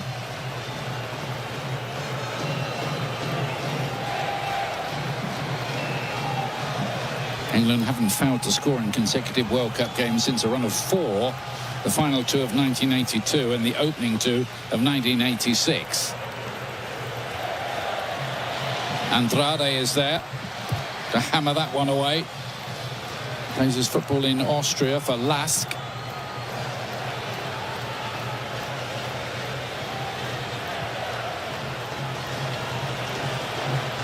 Saka again. He's looking the most likely route. Here comes the cross over the head of O'Reilly. O'Reilly was who hit the bar in that Ghana game. The underside of the bar, it came out to Harry Kane, who you thought was going to volley it into the net, but he volleyed it over. There's John Terry, former England central defender, and of course Chelsea's stalwart.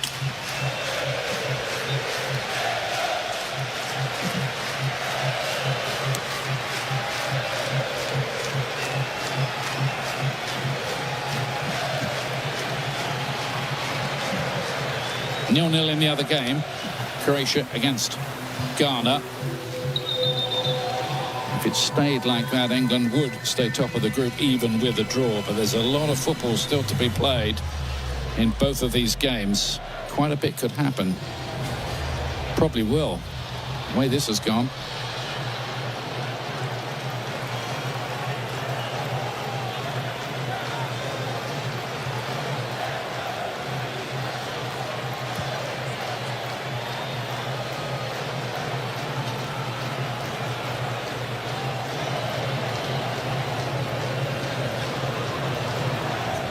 Kwanzaa doesn't see much of the ball over there. Not too much to do over in that right back position.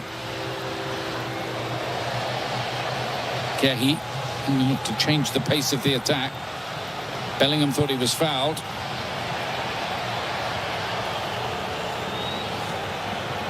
And the screen just showed that Croatia have scored now against Ghana. So that moves England currently into second place now. Yeah. Unless things change. If either side win in that other game, and this one's drawn, England would drop into the runners-up position in the group. Still plenty of time. O'Reilly looking to just flick that on.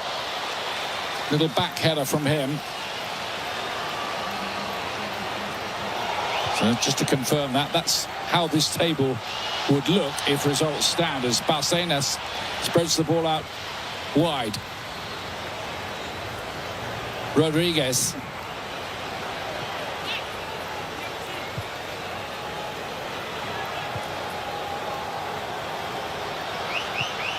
Martinez. Murillo didn't control it. Otherwise, big chance.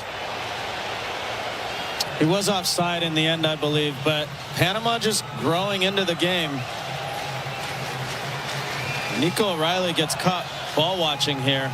It's a little fortunate that Murillo's offside, but you can sense it in the stadium a little bit. The England fans have gone quiet. The Panama fans getting louder, and there's some tension here. Yeah, I think you're right. You can feel that anxiety among the legions of England supporters who've flown the Atlantic, most of them, as Saka looks to breaking behind it. Andrade got an important foot in. Kane was waiting to let a shot go. Didn't quite happen.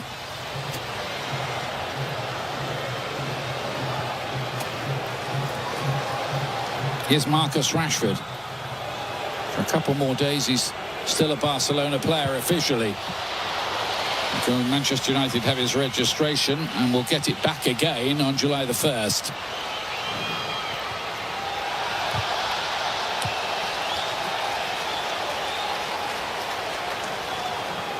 What a thought this is. As things stand, England could play Portugal in Toronto on July the 2nd. Oh, wow. They would not want to have to bump into Cristiano Ronaldo and company and all the other stars Portugal have so early in the competition. Just a reminder, England will definitely be in the round of 32 no matter what happens today, but whether they can finish top of the group, get a third place, and that's another thing. Harvey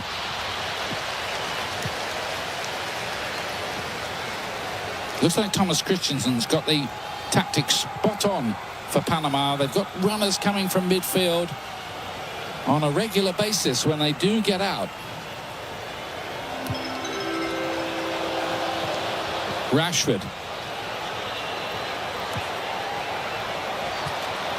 Given away. Nico O'Reilly.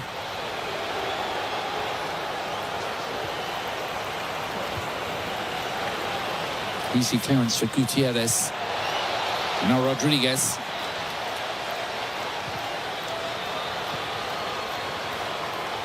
Now Andrade. This was never going to be 6-1 like it was 8 years ago when these two teams met. John Stones got a couple that day. Harry Kane got a hat-trick.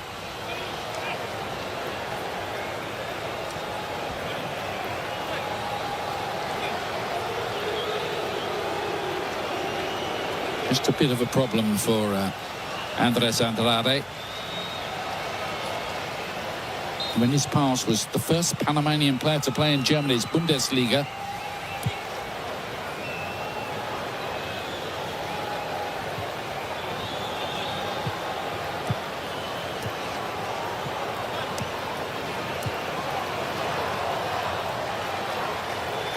Saka and Rashford both hugging the touchline with chalk on the boots, as they say.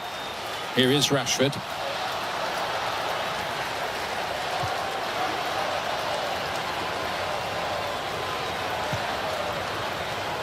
Rogers spreads it wide. Bukayo Saka. Morgan Rogers. Saka again. No, Cordoba was there. That's another little hole filled. Jude Bellingham. To the back post where Kane was waiting. Very well defended by Andrade with that back header. Anderson to play it in. Rashford with the header. Couldn't keep it down.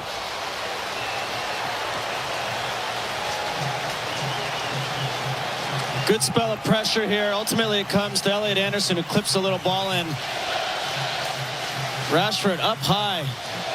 Really important deflection, intervention from Murillo. Does just enough to put off Rashford there.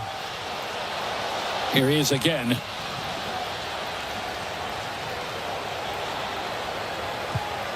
Gets across and Kane is in there, and Mosquera did just enough to get his fist there ahead of Kane's head. England just moving up a gear.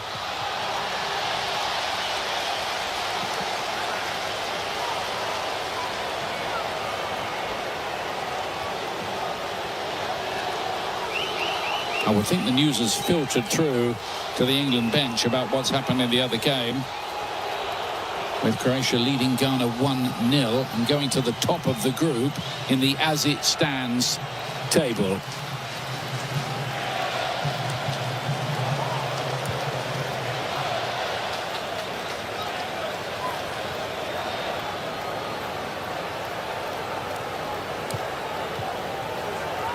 Here's O'Reilly, who's had a meteoric rise, really, both at Manchester City and for England as well. Says he can hardly believe it. Still goes shopping with his mum to the supermarket. Which is nice to hear, isn't it? He's always paying big tributes to his single mum, Holly, who sacrificed so much, bringing him up and making sure he got to his football and was there for the coaching sessions. I can certainly relate to that, growing up with a single mom who did all the same things. Coming up, the Visa half-time show. We'll get the views of Zlatan Ibrahimovic and Thierry Henry and Alexis Lalas alongside Rebecca Lowe. See what they make of this England display. It's not just about England here, because Panama, they know they're going home, but they want to go home with their heads held pretty high. And so far, they're doing exactly that from this game. You know what England really need, and I don't want to add fuel to the fire, but between Kwanzaa and O'Reilly, they've just not gotten into the attack enough. And you have to think someone like Trent Alexander-Arnold in a game like this would be so valuable. Get beyond Saka, around Saka, to provide service into the box. Rogers plays the 1-2 with Saka. Two trophy-winning players. Saka, of course, winning the title with Arsenal. Rogers, the Europa League with Aston Villa. And Kwanzaa, he's a center back, Ian, right? He's a center back playing there. And in a game like this, you don't need another center back playing there. You need somebody who can help you in the attack. Well, Thomas Tuchel did face some criticism for leaving maybe a bit too much flair at home in his selection. Another player maybe who would have made a difference is Cole Palmer. Not had a great season, but with that X factor at his best. Morgan Gibbs-White, who was the top English scorer among Premier League midfield players who can see a pass. Adam Wharton, none of them in this squad.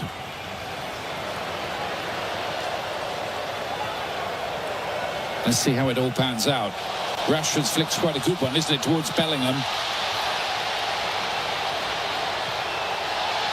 That's great play by Cordoba. How composed was that? Breaking in behind here is Rodriguez.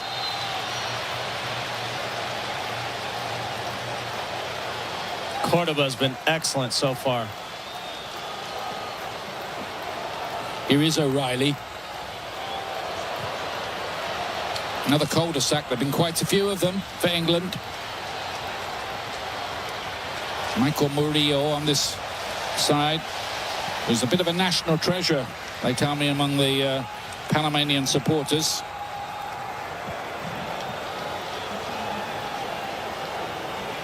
Don't forget, on Wednesday, the US against Bosnia and Herzegovina in the round of 32 match. The next big test for the American side. Coverage 6 p.m. Eastern, 3 p.m. Pacific time. As Saka comes in here, that'll be a corner. All of those defenders are playing blinders for Panama.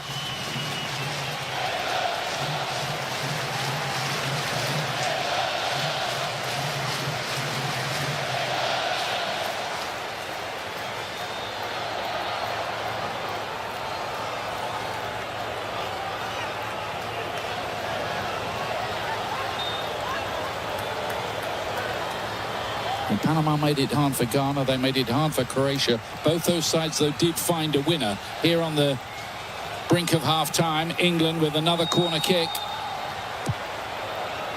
Saka to play it in there. Again, it's a Panamanian head that gets to the ball first.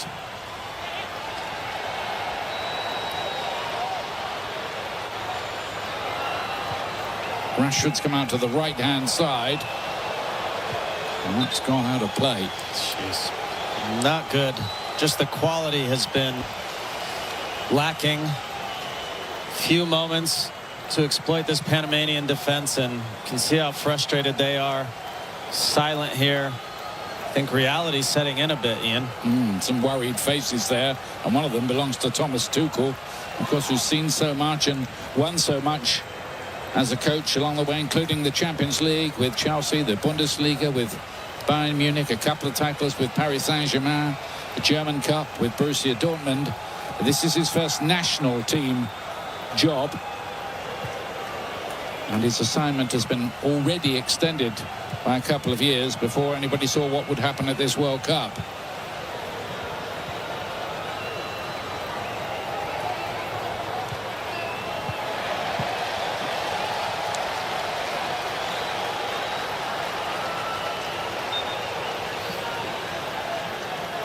Just a slightly deflated feel around the England team, and certainly their fans who, like you say, Landon, they've come from all over England as usual. They've got the flags of the teams they support back at home draped over the balconies here.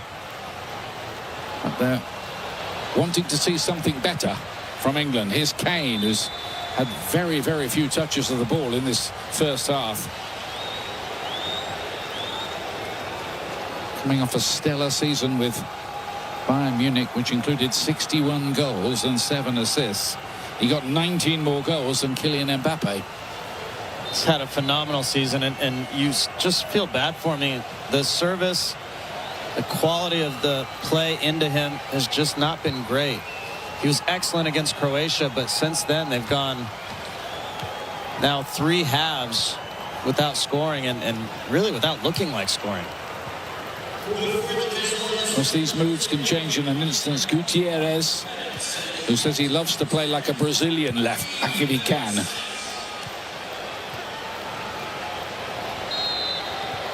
It's him racing him with a challenge there. The referee's whistle had already gone. And you have to give Panama and Thomas Christensen so much credit. I mean, their World Cup is over. They are going home, but they came to play, and it's not just energy and passion. Tactically, they've been excellent. Defensively, 1v1, they've been excellent. They've really limited England's chances. Free kick to England, though. Central. What is that? 25, 30 yards out.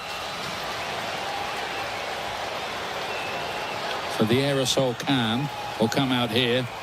Kane winces after the challenge from Minnesota United's Carlos Harvey.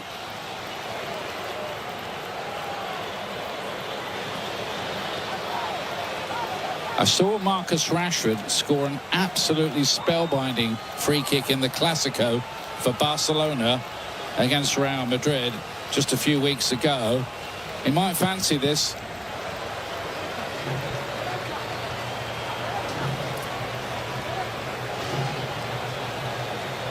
Saka's in on the plot.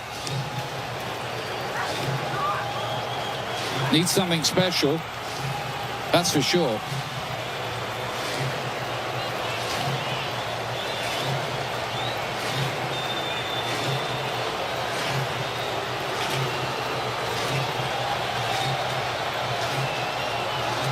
I think it is going to be Rashford.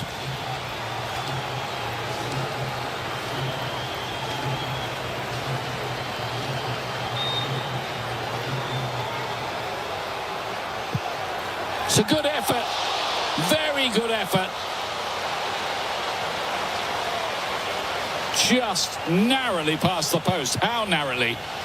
Well, I could see from his facial expression, it wasn't quite as close as he thought initially. Feels like Mosquera had it covered. Just not enough bend on it.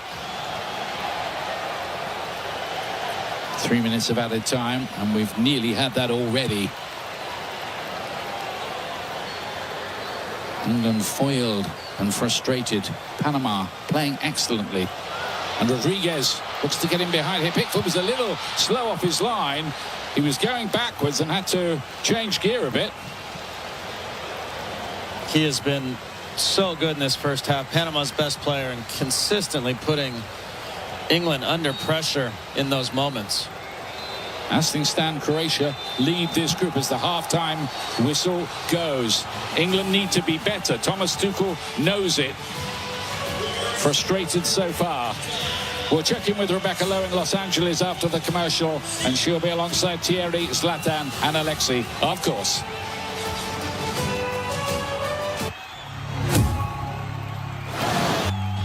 Hey, you're locked into a lot of things you can't change. Weather, traffic. Hey, stay in your lane. Your wireless carrier's latest price hike.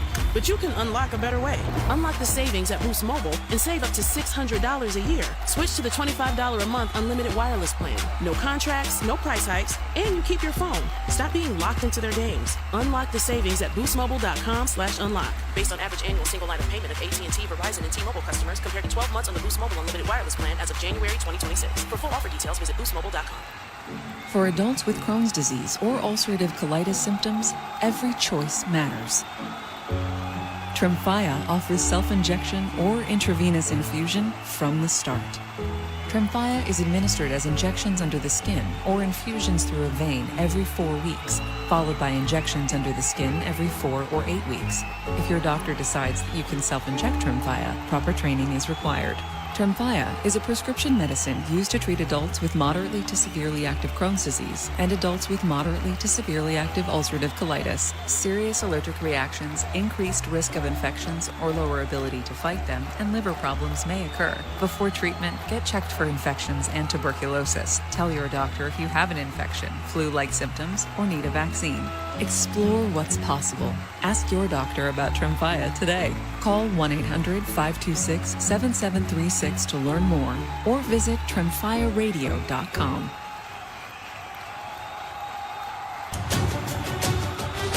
Time now for halftime here at the FIFA World Cup 2026 on iHeartRadio, presented by Fox One. And now a look at today's first half. 45 minutes in the books at New York, New Jersey Stadium, and Panama and England are level 0-0. Surprising score between the powerful English squad who are challenging for the top of Group L. Meanwhile, Croatia leads Ghana by a score of 1-0. So as things stand right now, Croatia would win Group L. England would come in second. We welcome you to the halftime show. Jackson Feltz alongside the three-time national champion head coach Pete Fewing. You are listening to FIFA World Cup 2026 on iHeartRadio. Pete, our first half recap is brought to you by the Home Depot. Upgrade your FIFA World Cup 2026 setup. Build it like Beckham from living room to lawn with the Home Depot. And take the fast free delivery assist. The Home Depot, official FIFA World Cup 2026 supporter, subject to availability. This first half was quite interesting, Pete. Let's start on the, glass half full side, which is for Panama. They are done in this tournament, but they have come to play. You got to give credit to everything Panama is doing today. They have nearly scored a couple goals. They are playing well. There's quality on their side, just not enough for that goal. But credit to everything Panama is doing to keep this game 0-0. Absolutely. No team's going to roll over because they're eliminated from the tournament.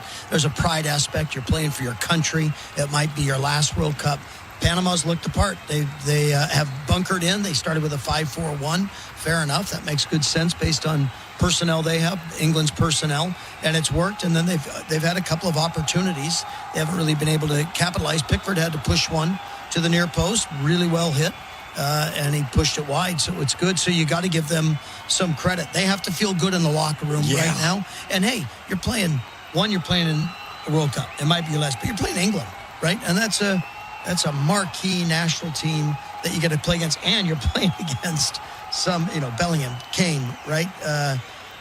There's players on this team, Pickford in goal, right? There's players on this team that you watch each week in the, soccer in the English Premier League, right? So Rashford, I'm happy for Panama. A little disappointed with England. Well, right, exactly, because we need to look at it from the glass half empty side. And England right now, you imagine Thomas Tuchel in that locker room is I don't know, Pete, you've won 3 national championships at multiple levels.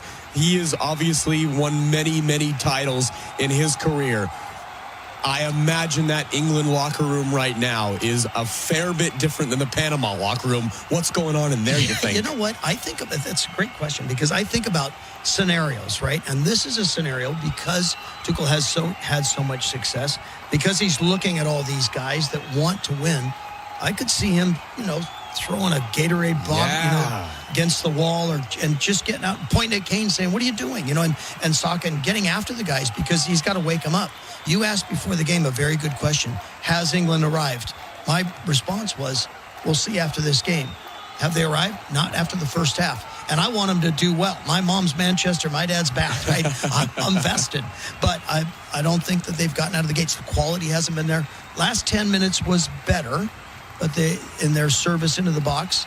And they have had, if you look at a heat map, it's been in the defensive third. Yeah, they've been in control, Panama. Yeah, but they're not the final product. I think our listeners here to iHeartRadio in the United States are going to love this comment, and I'll get your 2 cents on that.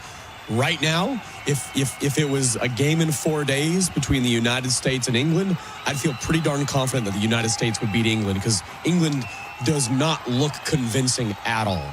In the last 2 games, the draw against Ghana, and then here in this game, where is the quality that England was promised this year? Yeah. Excuse me, not to sound like our friend Lexi Lawless, but where's the heart? Yeah.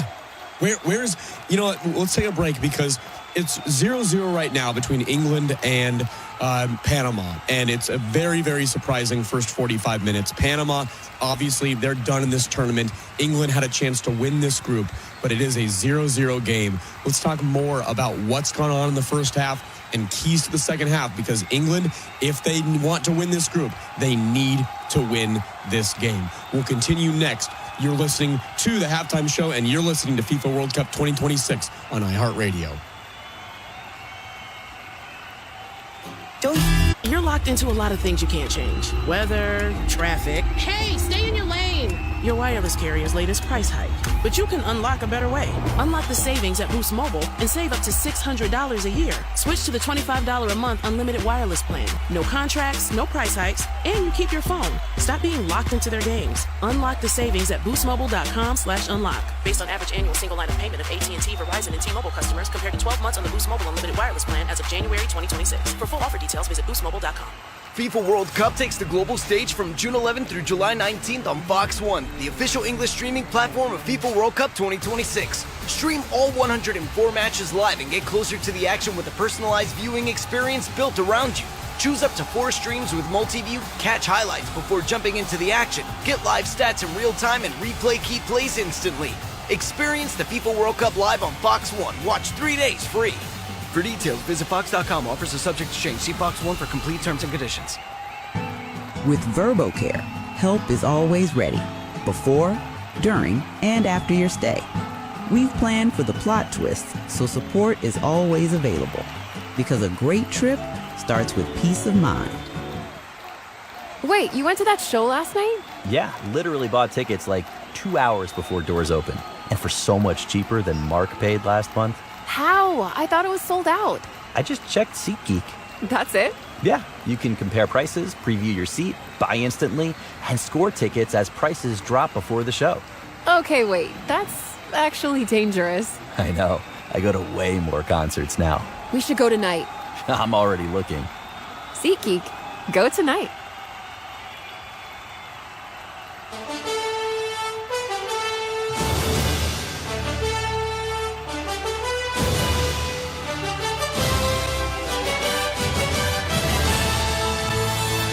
Welcome back to the Halftime Show. You're listening to FIFA World Cup 2026 on iHeartRadio.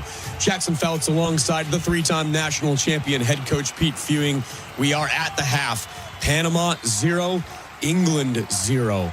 Potentially an upset in the making here in Group L, the final match day. Meanwhile, Croatia leading Ghana 1-0. If results were to hold, England would go through. They would go through in the second place in Group L. And Croatia would top the group. That's where things stand right now. Let's get to some second half thoughts. Our keys to the second half are brought to you by Fox 1. The excitement of the FIFA World Cup is now streaming live on Fox 1, the official English streaming platform to catch every unforgettable moment. Fox 1 brings the action straight to your screen so you never miss a goal. Download Fox 1 and experience the FIFA World Cup live. Pete, England has had their chances, but they have not been clinical enough. Panama's had a couple chances, but if England want to win this group, they must win this game. How do they do it? Well, there's no mystery on what Panama's defensive approach is, and that is to pack the box, get numbers behind the ball. England's got to play a little quicker and catch them in transition. Some diagonal balls one side to the other. They've got 2 good wingers, Saka and Rashford, that if you can expose them and let them run at the Panamanian back line, they'll be good. But what happens is they're getting balls that are square, and they're not getting played in and behind. And so they're going one-on-one, but then there's a second or third Panamanian defender there to stop it. And then the quality of the pass. There was one good ball at the end of the game that got to just a little bit. I think a defender got right in front of Kane, but it was a good ball. It was up and back down. The quality of the service has to be good as well. And then if you can get Kane running at the back line of Panama, it's much better. But what he's not been able to turn and face them. So it's been pretty predictable. They've been wide, floating crosses in. They're not making Panama face their own goal on the crosses. And the way you do that is you get to the end line and you cut it back. And so the Panamanian defense has to come back. And we've seen about 3 or 4 own goals so far. So it's quicker and a little more urgency and take your opportunities. And then a little more quality on the final product. It does feel like a lot has come down that left side, and Rashford is obviously very, very there, but it doesn't feel like Saka's getting enough going on that right side. No, and I love him going at people. I mean, he is so dangerous when he's running at someone. You're right. And so they've got to, if they're going to go left, center, right, they've got to do it very quickly or bypass the middle and get it to him so he can run at people. While we have a moment, for Panama, though, this is an interesting thing. I mean, we go to the 16th minute where, there was just some poor touches, but Panama attackers had a chance there in the 16th minute. 27th minute, a really nice shot to the near post, forces a great save by Jordan Pickford.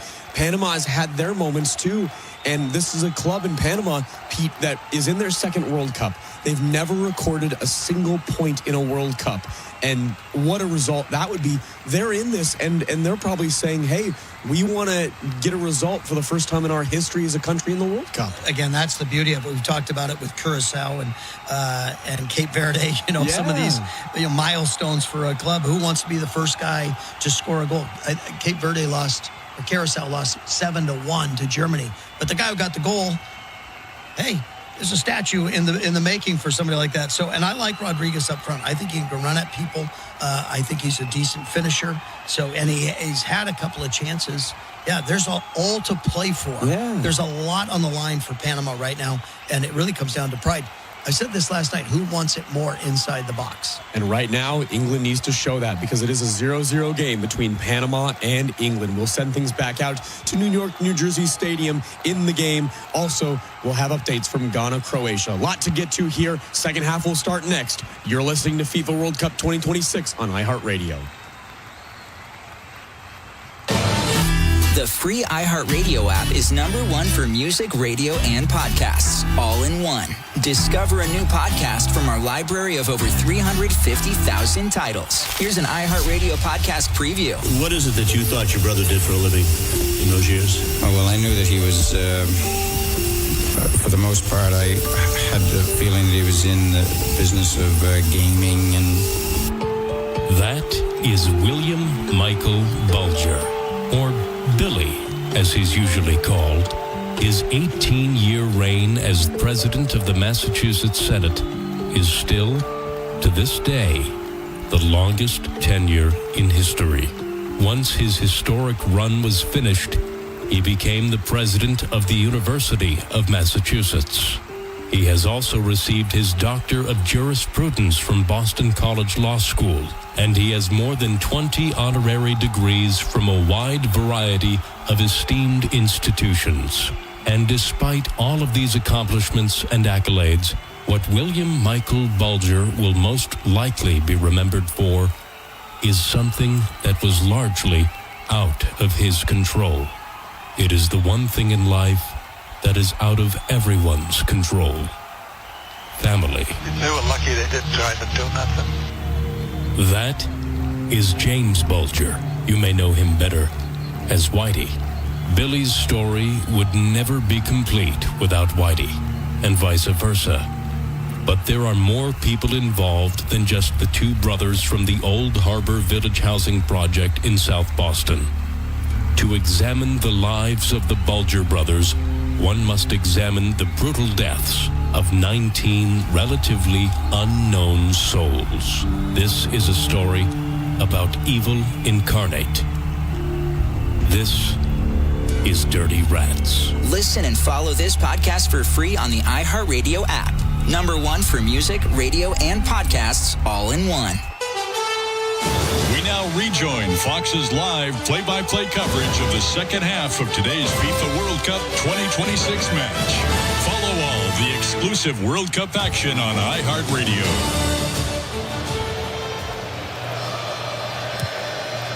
And Esri Konsa giving it back to his goalkeeper, Jordan Pickford.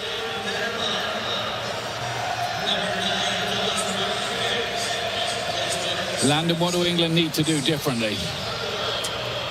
Well, Kwanzaa has not had a poor half, but I would put Jed Spence in and just put another number in the attack as a starting point. At some point, if Saka, Rashford, Bellingham can't do it, you've got to make substitutions. But it just, I didn't see where the goal was going to come from, Ian. And this is good counter-pressing by them, but it just doesn't feel like it's imminent. Morgan Rogers gave the ball away as England were trying to develop that attack. He hasn't really got into the game in any serious way so far. Long, hard season with Aston Villa. Panama side just going through the bottom of your picture. They have made a change at halftime. Jose Fajardo coming on to play up front and win his 71st cap. The other thing is England have been quite rigid in their positioning. I would give Morgan Rogers and Jude Bellingham total freedom to either join the side of the field where the ball is, maybe both of them go over, create numerical advantages all over the field. They've just sort of been in rigid spots, and it's been easy, like I said earlier, for Panama to defend what's in front of them. Jude Bellingham tried the back heel towards Morgan Rogers. Those two are pretty close friends, although they're vying for the same spot in the team, or so it would seem. Bellingham's down injured for a moment. See it coming together with Cordoba and Bellingham, and yeah, it just follows through. I'm not sure who got the worst of it. It's had a storming game at the back as Jose Cordoba for Panama.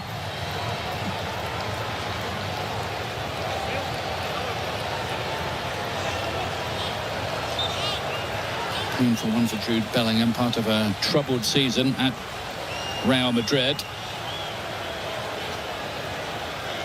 We'll have Jose Mourinho in charge for the next campaign. Fajardo trying to get involved. First of the substitutions, Harvey. Good looking idea here for Christian Martinez to chase.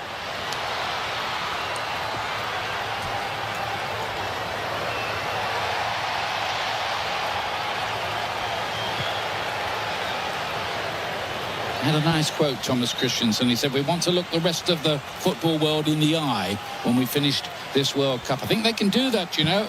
They absolutely have, Ian. They could have had a point or two coming into this match. A little unfortunate. Lost right at the end against Ghana and then lost to Croatia, but they have been very, very competitive. A lot of their players point out that they've come from the streets, street football, fought their way up to become professional footballers, and they're dreaming big. They're playing on the biggest stage of all, the World Cup, and acquitting themselves, you have to say, pretty well so far. And this man, 6 years in charge, has been exceptional as the coach. And there will be a hold up in the play here with Martinez down. Looks like he might have got a head injury, so they'll take their time with that. You have to be careful with the concussion protocols. Remember the 2014 final when Christoph Kramer suddenly asked the referee about 12 minutes after getting a head injury, where am I? And had to be taken off.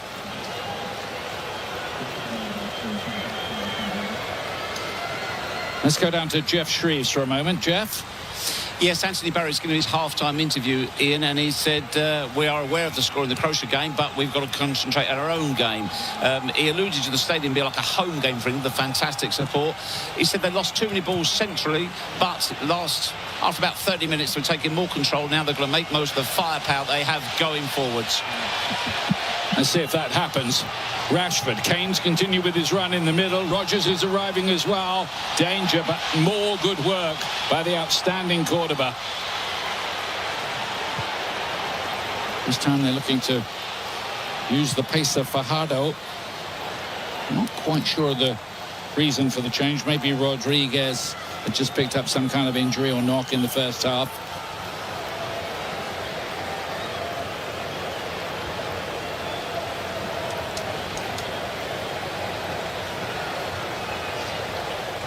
Andrade playing as the left of the three central defenders. Is Quansah. I agree with your point. They've got Jed Spence on the bench, and he would raid forward from that right back position. Quansah, by nature, I think he's just going to sit in there as a central defender. Lovely little flick on here for Bellingham by Kane. He gets it back again now. Martinez clearly okay again.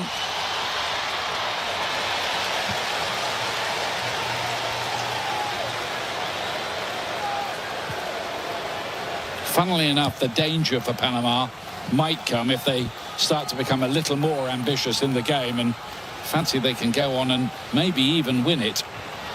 I also wonder how frustrated this English team will get. Will they lose a little bit of concentration?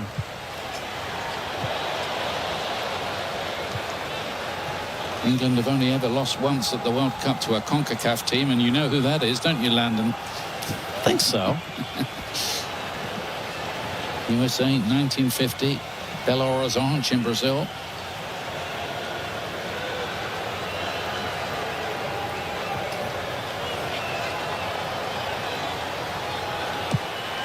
There's the cross. Oh, Kane is in there. He doesn't know, and it deflects somehow over the bar and onto the roof of the net from Andrade. How did that stay out?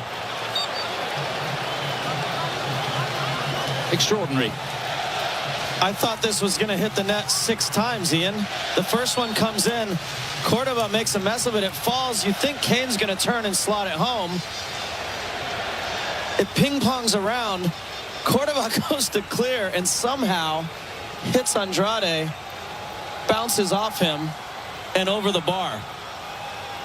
That seemed to defy mathematics. Does he just touch the ball there with his elbow? Yeah, a little bit. And Mark Clattenburg, what do you think about that?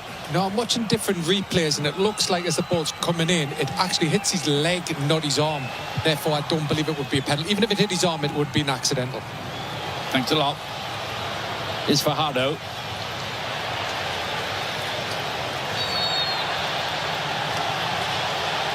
Somebody up there, I think, liked Panama.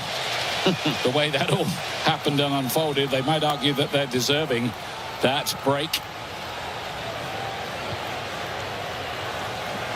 Bukayo Saka. Just one goal would change the mood for England completely, take a bit of the pressure off. That's really good work from Fajardo. Murillo. Martinez is just inside, never stops running. Fajardo again.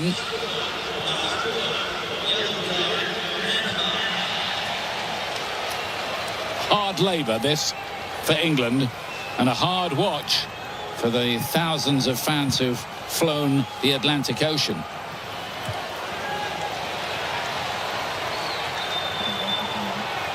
Scan the QR code on the screen to vote for your Michelob Ultra Superior Player of the Match. I know who mine is so far, but I'm not going to tell you.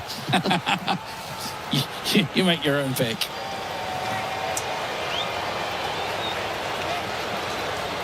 It's Jose Luis Rodriguez, who plays for Juarez in Mexico.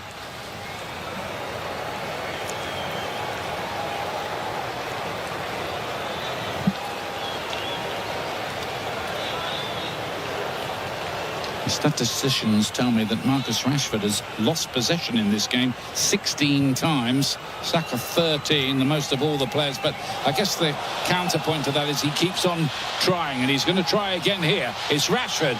On and on he goes, and it's into the side netting. The angle was always too difficult. Kane's disappointed. He wanted that pull back. Kane's disappointed, and Marcus Rashford is as well. As this ball turns over, he does all the hard work. This ball has to go across the goal mouth. You cannot miss it to the near post. So many good things happen. Across the goal mouth, you can score. One of your teammates can score. It can get deflected in for an own goal, but you can't miss it to the near post. Odds of scoring that way, very, very slim. Couldn't quite wrap his foot around the ball to do exactly what Landon just described. Back to Kwanzaa. No way through for Rogers.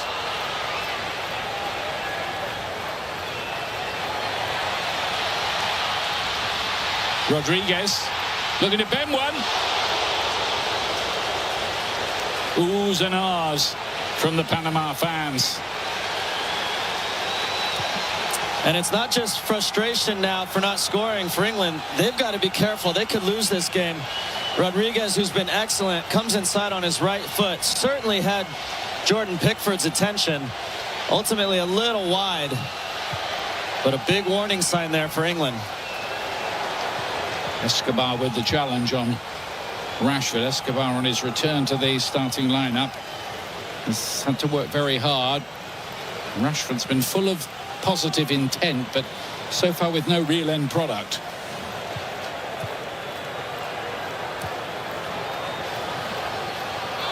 Anderson again. Maybe too much juice on that for Bukayo Saka.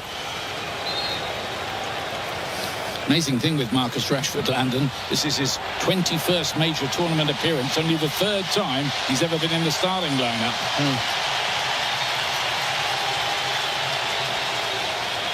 This English crowd really trying to get behind the team. So they're showing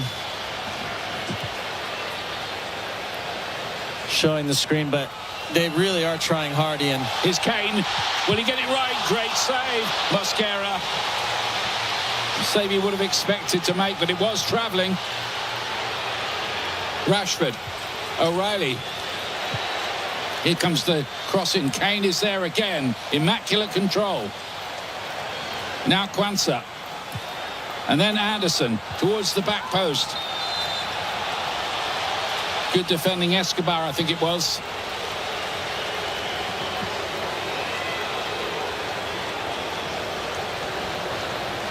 Stubborn resistance from Panama. And the first real big chance. Bellingham slides it down the side for Harry Kane. Strikes it well. Too close to Mosquera, but the first real involvement in the penalty area for Harry Kane. A good test, but ultimately kept out. And it's the first time they've really got him free.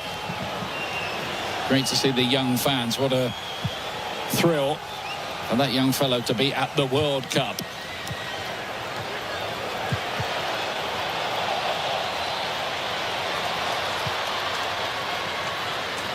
Kosenas did well. Harvey now. And the break's on here for England. Panama have a few white shirts committed forward. Anderson knows that. He's driving into the heart of it. Rashford. Misunderstanding between him and Bellingham kind of sums up the way it's been for England. Kwanzaa, slight feeling of the game getting stretched a little more now. Panama have a man down in the centre circle, but the referee doesn't have to stop the play, and England don't have to stop either. It will be a corner kick, but now they can try to sort out that little problem. It's Rodriguez who's down. This is really good from Jude Bellingham. And he and Harry Kane both with head and hands after this, because Harry Kane was running across the near post. Here's that play where Rodriguez gets stepped on by Kwanzaa, who also at the same time twists his ankle. It's bad for both players there.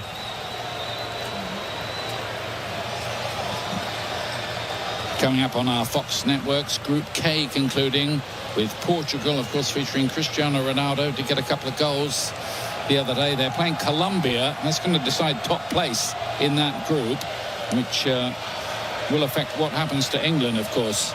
That's on Fox. And DR Congo against Uzbekistan. That's on Fox Sport 1. Coming up next on Fox and Fox Sport 1. Those two games, which run concurrently, of course. Let's get a bit more from Jeff Shreves. Ian, bizarre passage of play just there. Jarell Kwanzaa is down on the floor. He needs treatment. The referee is standing over him. He's saying to the referee, I need treatment. And the referee books him while he's sat on the floor. I really have no idea what that was all about. Nor have I, to be honest with you. But well, we saw in the replay, he did step on Jose Luis Rodriguez. I didn't see it in the moment. I would be surprised if Al Jassim, our referee, saw it, but I'm guessing that's what it has to be for. Mark Clattenburg, what's your interpretation of those events? Yeah, just to clear it up, Kwanzaa was down injured, so the referee doesn't want to wait for him to get up before issuing the yellow card. He's actually issued the yellow card while he was sitting down. The challenge itself was reckless. He actually catches his opponent on the foot, and therefore that's a reckless challenge, and normally they're punished with a yellow card. So the referee was well within his rights, even though it was slightly late. It's the correct decision. Yep, thanks a lot. Thank you, Mark. Because he now has to go off for a minute to get treatment and changes a foot here. Jed Spence, there we are, number 25, is going to be introduced, and so too Noni Madueke, the winger that's especially liked, although left out today by Thomas Tuchel. He's finished his first season from Arsenal after a $65 million move from Chelsea. And they managed to get the goal at last. Jude Bellingham. Once the action restarted, Panama switched off and Bellingham cashes in.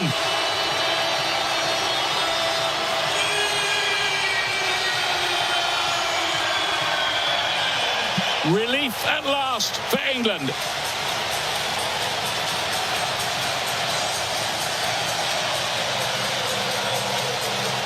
Well, that's a mood changer.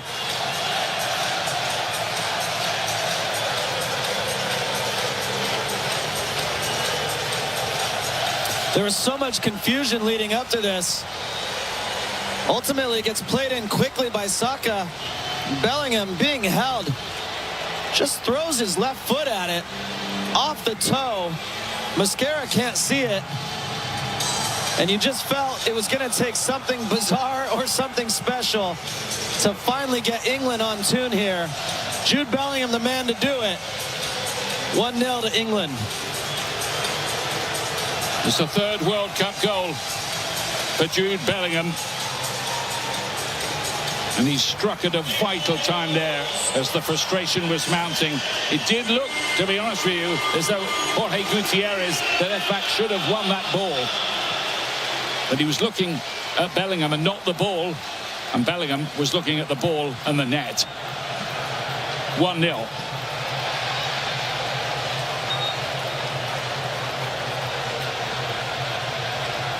Bellingham, who the other day became the youngest English international ever to reach 50 caps. The policeman's son from Stourbridge in the West Midlands of England.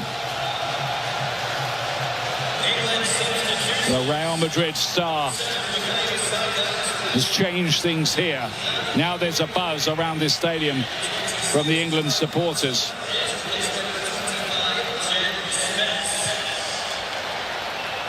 Good little cross in and hammered away. They're claiming a handball in there. Only a couple of the Panamanian players. Escobar keeps it in play. Harvey now plays it back. There's room here, and the shot is wide from Murillo, who had time and space. Well, initially I thought he was offside on this pass. It was certainly close. The linesman decided to keep his flag down. Ends up being a big chance. Yeah, England had switched off there, rather in the way I fancy after that incident in the centre circle that Panama's concentration went. Now that does hit the hand of Morgan Rogers. Not an unnatural. No, he's got his hands shape inside his chest. It's more unfortunate than anything. Nothing intentional there. Amid all of that, Jed Spence on for Kwanzaa at right back and Madueke on for Saka out on the right wing for England. There's David Beckham in attendance. Hero of campaigns past, but never a World Cup winner. Kane.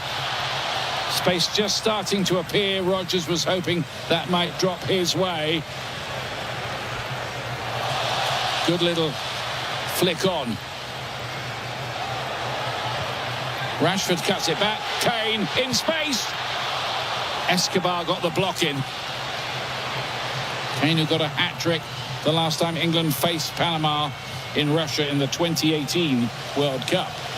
Went on to win the Golden Boot in that campaign.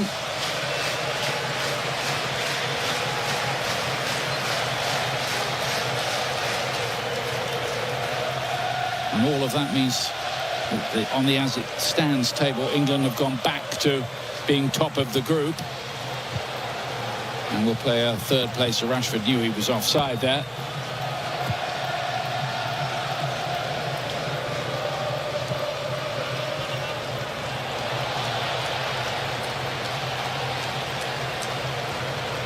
Anderson thought he was fouled. Not given. It's a throw. A collective sigh of relief from England. Who definitely would not have wanted to play either Colombia or Portugal in the round of 32, and it started to look like that could happen because there weren't too many signs of the breakthrough until it actually happened. Bellingham's run into space in behind again here.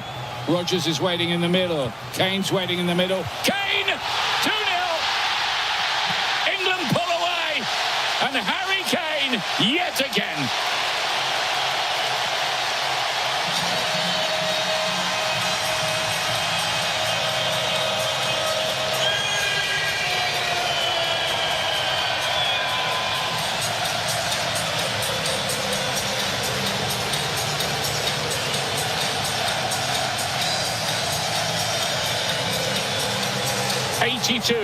England goals for Harry Kane. That's why England will remain wild about Harry.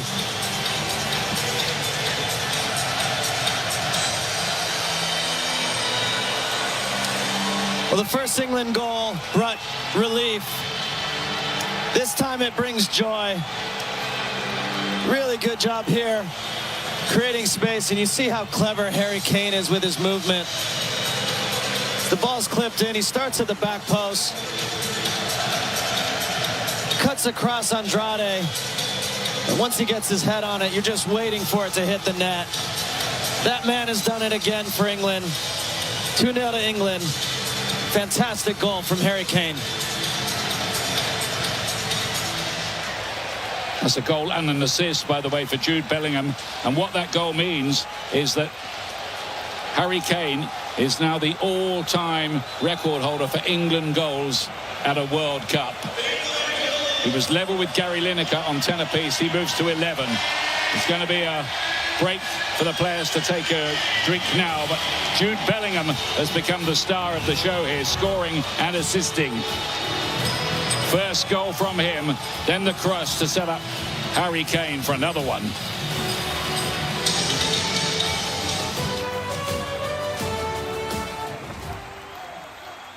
The more you listen to your...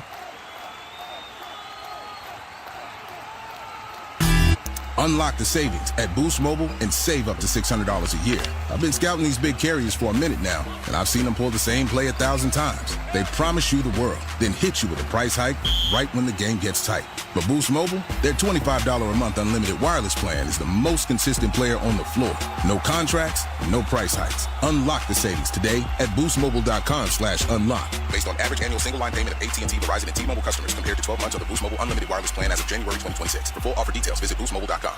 Did you know not all batteries are the same? For example, only Duracell batteries are built different with Power Boost ingredients. And Duracell are the only batteries that make this sound every time you say Power Boost ingredients.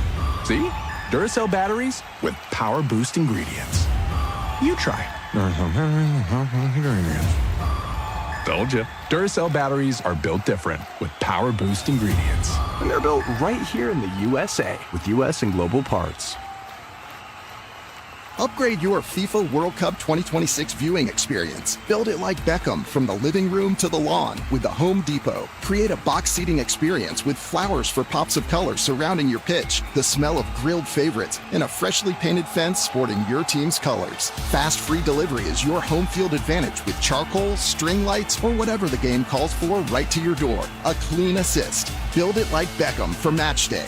The Home Depot, official FIFA World Cup 2026 supporter. Subject to availability. Nico O'Reilly. But England 2-0 to the good hit, on their way to winning Group L. So mission being accomplished. Eberechi Eze getting some last-minute instructions. He's going to come on to see if he can pull some strings. But gaps are now appearing. And Bellingham's been a big player over the last 10 minutes or so here as this game has changed completely, and Panama just seemed to run out of puff a little. Quite a sight, isn't it?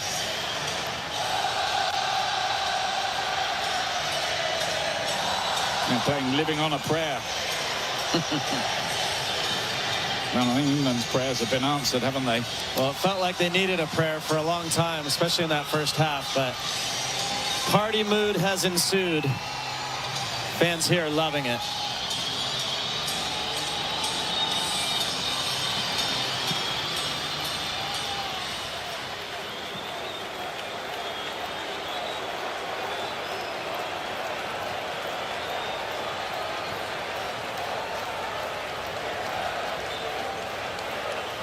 Jude Bellingham has made way for Eberechi Eza.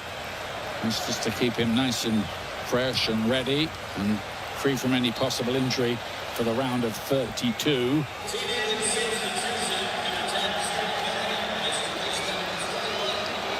Starts to look pretty certain that England will win this group, with Croatia second, maybe.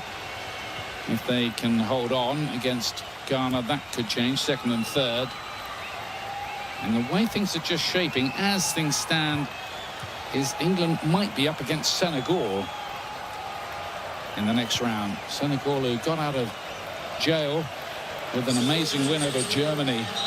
Might have caught that game, one of the great games of this World Cup for me so far. Londono is on for José Luis Rodriguez for Panama.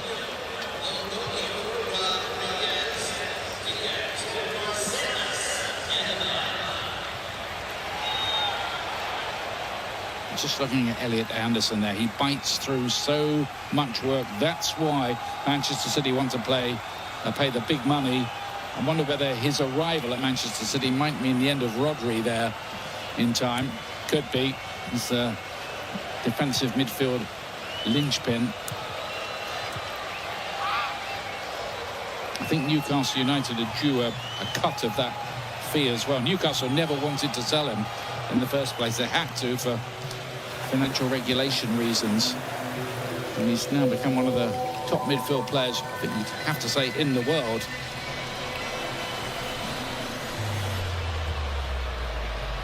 Fajardo. Panama trying to plot a path back into the game. Was given away by O'Reilly there. England possibly guilty of just switching off for a moment.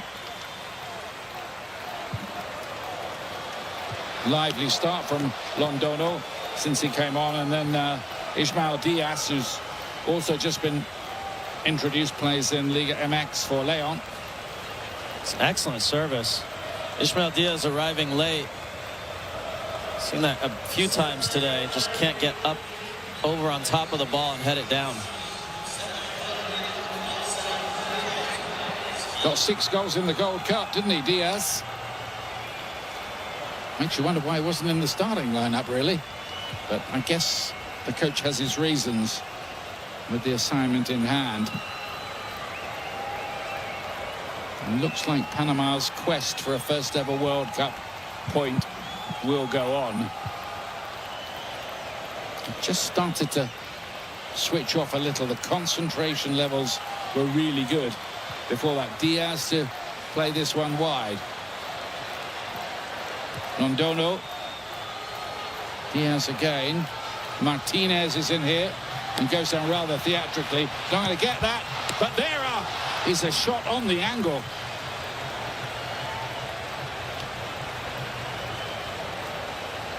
Diaz has been a real live wire since he was introduced.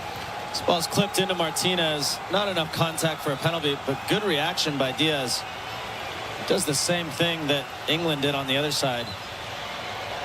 Just doesn't drag it across the goal. Looks like it got deflected, yeah, and then now a corner's being given. Panama looking to bite back. Quarter of an hour remaining. England 2 goals to the good. But a couple of shots across the bow from Panama. Played towards the back post. Londono plays it in there. Cordoba's trying to win it. Harvey's header was nodded away as well. It's coming back again. Martinez this time. Plays it in there again. Diaz on the turn. Couldn't keep it down. Good spell from Panama, but as has so often been the case for them, no real finish. Well, look at the defending by Harry Kane at the near post there. This one gets cut back across to Diaz, and it's really hard on that angle to get it on frame. Skies it over the bar. England have only lost 3 of 38 games when they've scored first in the World Cup. One of those games was a World Cup semi-final against Croatia in 2018. And Kieran Trippier gave England the lead after 5 minutes and couldn't hold on to it in the end. Rodgers looks to flick that on. Ian, obviously Tuchel had his reasons for starting Kwanzaa on this side, but I know the game is stretched. I know the score changes it.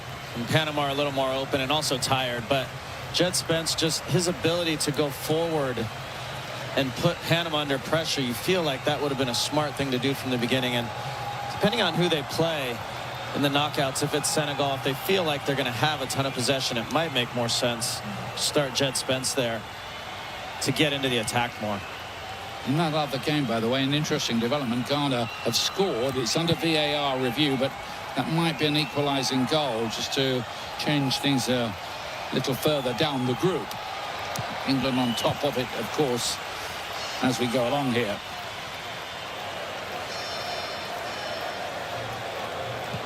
Escobar towards Diaz. His movement since he came on has taken the eye. 17 goals for his country, and those England fans are happier now. I think there would have been a few sharpened pencils in the press box among the reporters, the way things had been going before the breakthrough. Here is Jed Spence of Tottenham Hotspur. Disappointing cross.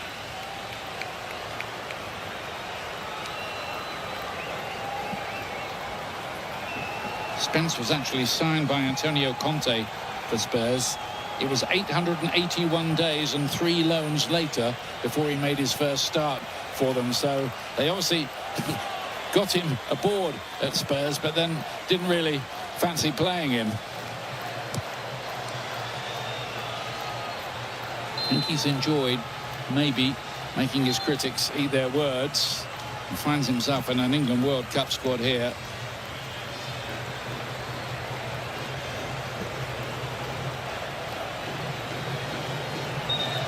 Harry Kane's goal, incidentally, puts him 3rd on the all-time list of goals at the World Cup and Euros combined. Cristiano Ronaldo leading that list on 24, Miroslav Klose 19, then Kane and Gerd Muller on 18.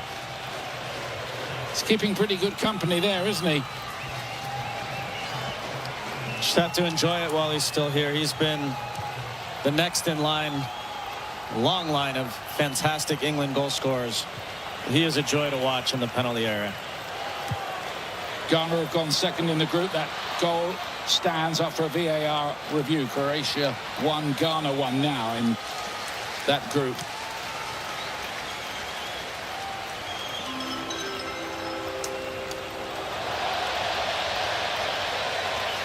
They just showed it on the board here, and you hear the response from all the crowd here. I'm not sure they know what it means, but I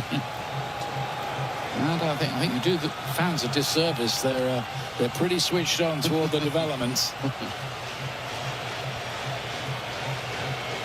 Mind you need to be good to work out how this draw might unravel. Things changing all the time. I guess that's part of the fun, though, isn't it? Not for me. I didn't graduate high school. Get a degree in World Cup football.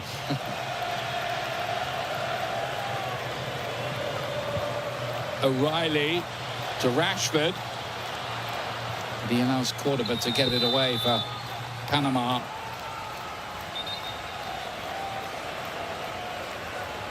Panama would love a goal to give to their fans as they head home from this World Cup. They did get one, Felipe Paloy against England in 2018. He's 45 now, retired. He's the only Panamanian to score at the World Cup. The other one was an own goal they got against Tunisia.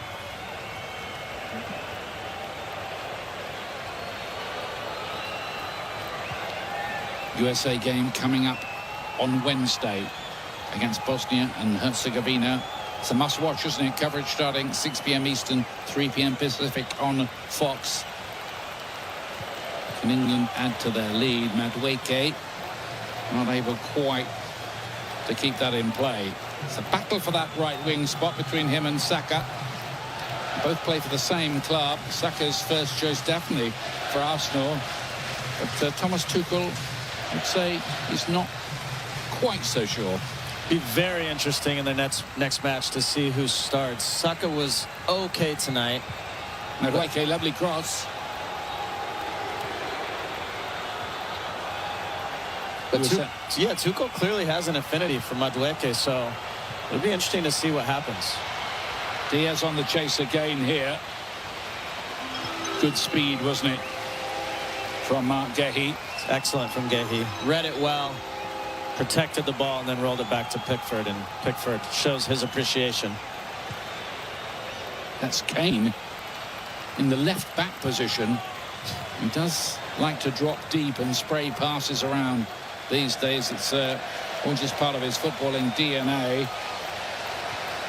Ollie Watkins is going to see his first action of the World Cup, and controversial selection, Jordan Henderson, now 36.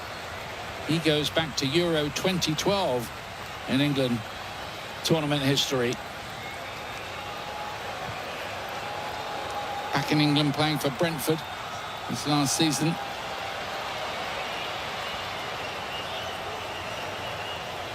Londono inside to Martinez.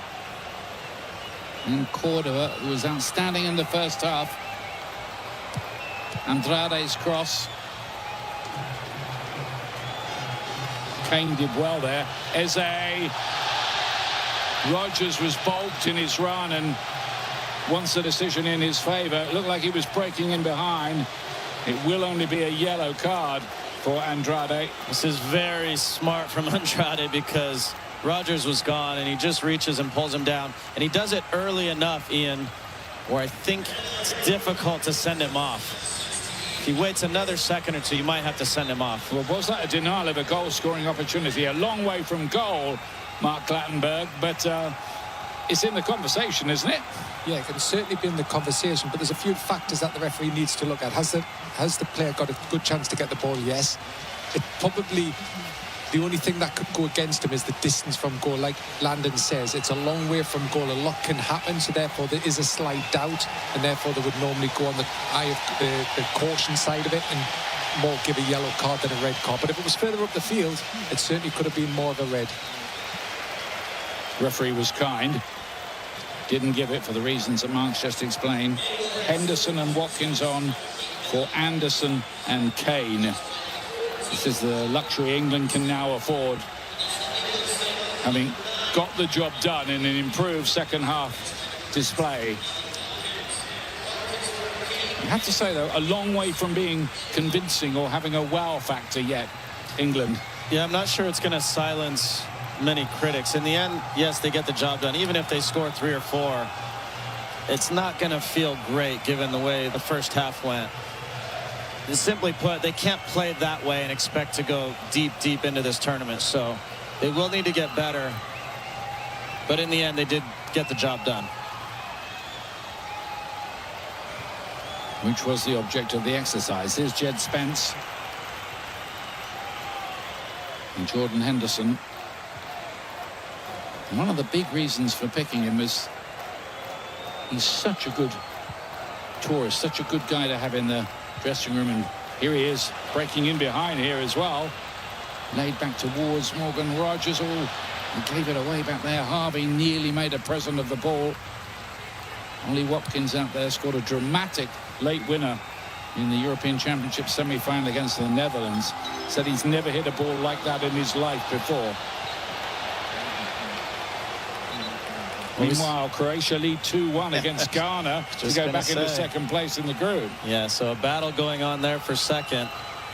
Certainly a lot at stake, finishing second versus third there, now that they'll be aware that England have pulled away.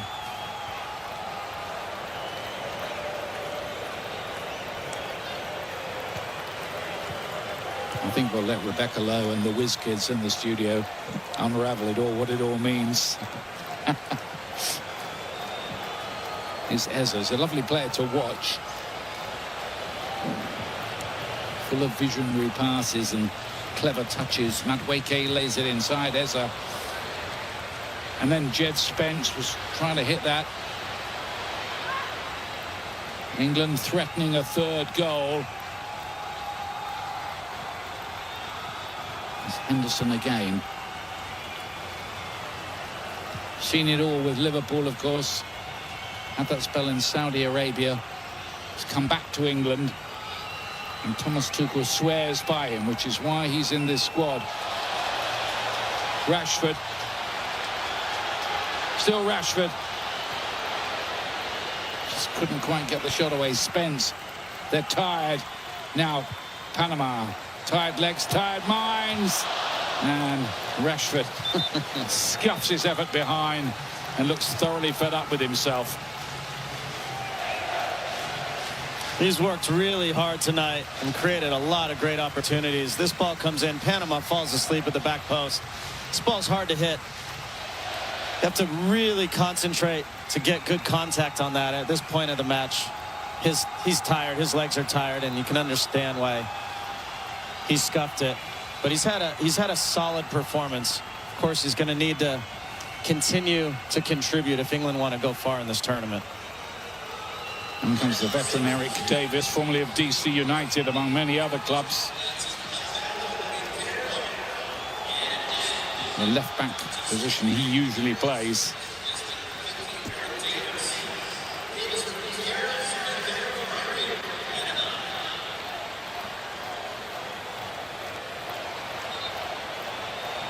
Quickly taken by Londono.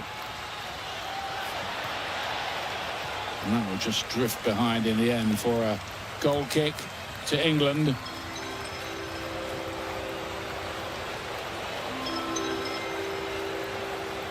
How would the story develop? They're going to make it through for the 7th time in the last 8 World Cups beyond the group stages. The failure was in 2014 when they lost somewhere in the Amazon jungle, Manaus, to Italy, and lost to Uruguay as well, then drew with Costa Rica, and as the newspapers like to say, they were home before the postcards.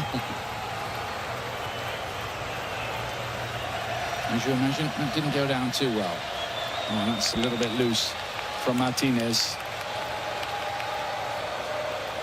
Panama will finish bottom of the group with no points, but I do think they're probably a coming force in CONCACAF. Diaz is going to have a pop here, I think. Whoa! Decent effort.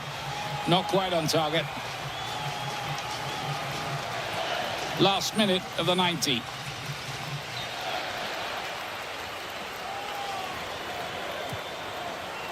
There's a couple of £100 damage to that camera, I think. Still traveling. I think it's more than that, Ian. Those are expensive. Yeah. Yeah, I think it's all right. As there with the little reverse ball to Noni Madueke. Diaz can pick this up.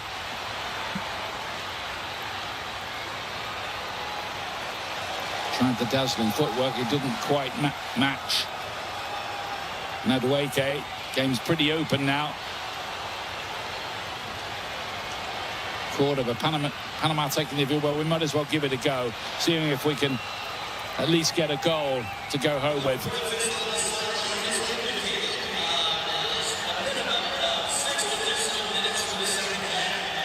Morgan Rogers.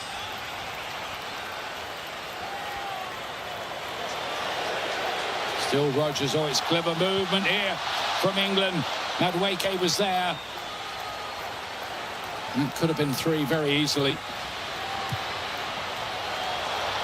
The crossfield ball, the flag has stayed down here as well. And Panama do have their goal. Jose Fajardo. But the flag does go up in the end. He looked suspiciously offside. He stayed down. And Panama are going to be denied what would have been a wonderful moment for them. We'll check it again here. Very close, and it felt very close in person or in real time. I feel like it's just a step offside. What a finish, by the way. He can't believe it. And it has been confirmed as offside. Oh, that's sad for the Panamanian supporters. It really is. And I think the efforts they've put in at this World Cup, they deserve that moment, really. A couple of heartbreaking and close defeats, and they gave England a real run for their money today, especially in that first half. England have pulled away. Eza. Here's Ollie Watkins. It's another Aston Villa player that did have a wonderful season. They were playing in the Champions League next season. Ollie Watkins, who came from a non-league team called Western-super-Mare, then Exeter City, where he was in the reserve team a lot of the time, then Brentford, then Aston Villa, then England.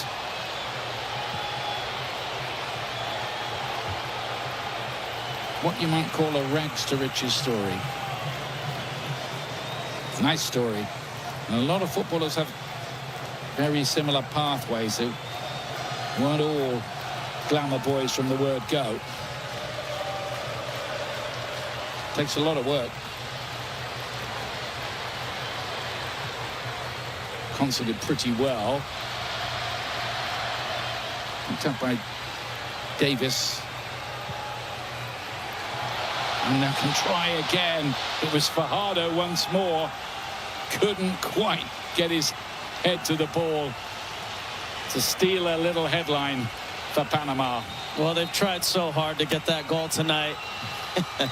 See him go flying across the grass. Jordan Pickford, I think he was a little bored. He wanted to make a save.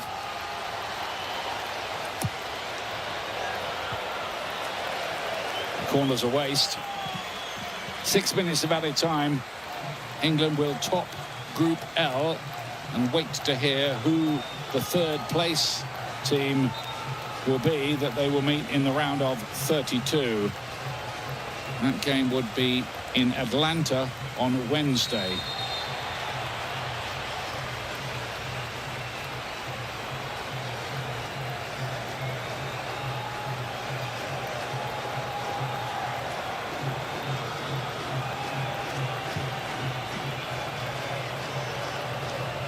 Andrade wins the header up by Davis.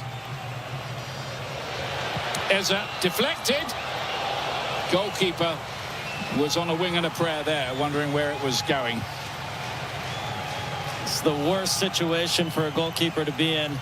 As he strikes this, he goes down to his left and he's just praying it doesn't hit the net. In the end, it was comfortably wide, but Mosquera wouldn't have known that in the moment. Inside the last 2 minutes of the stoppage time.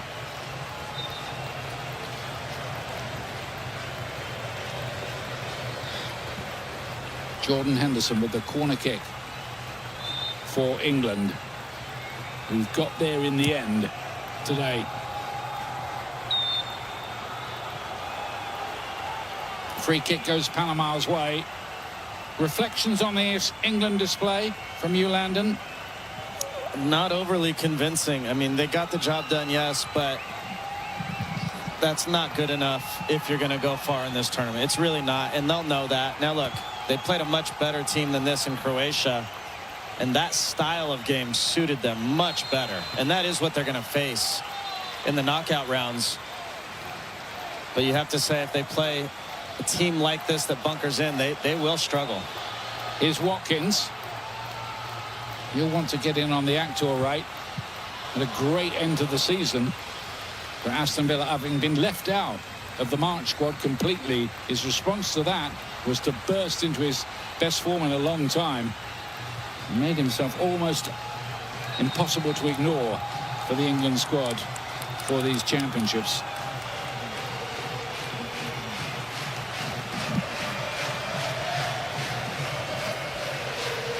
Jude Bellingham, then Harry Kane for England in the second half against a brave, resolute Panama, who played their full part. Jordan Henderson gets the foot in, and we've just about reached the time to blow the final whistle. We're going to bring you coverage of that Croatia-Ghana game in a moment or two. 2-0 here to England. They will top this group. They will play a third placer. Let's go to Ian Crocker and Danny Higginbottom for that Croatia-Ghana finale.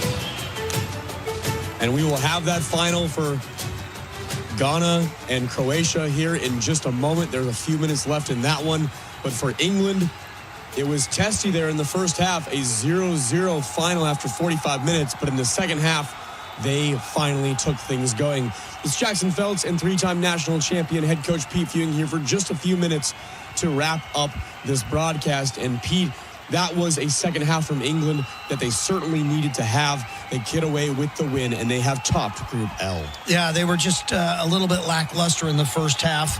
I don't think they'll be thrilled with their effort, but 61st minute, 66th minute, Jude Bellingham gets a goal. 66th minute, Kane gets a goal from great Jude Bellingham cross. And then they kind of put it in cruise control, but near the end, it wasn't that as easy a game, right, as they had anticipated. So they're going to have, Panama had a couple of good chances at the very end. So they're going to have to tighten things up. They can't play like this in the round of 32 and expect to get a win. Wasn't as dominating as we thought it should be. That's the question, right, is for England, it's a win over Croatia, and that win was good, right?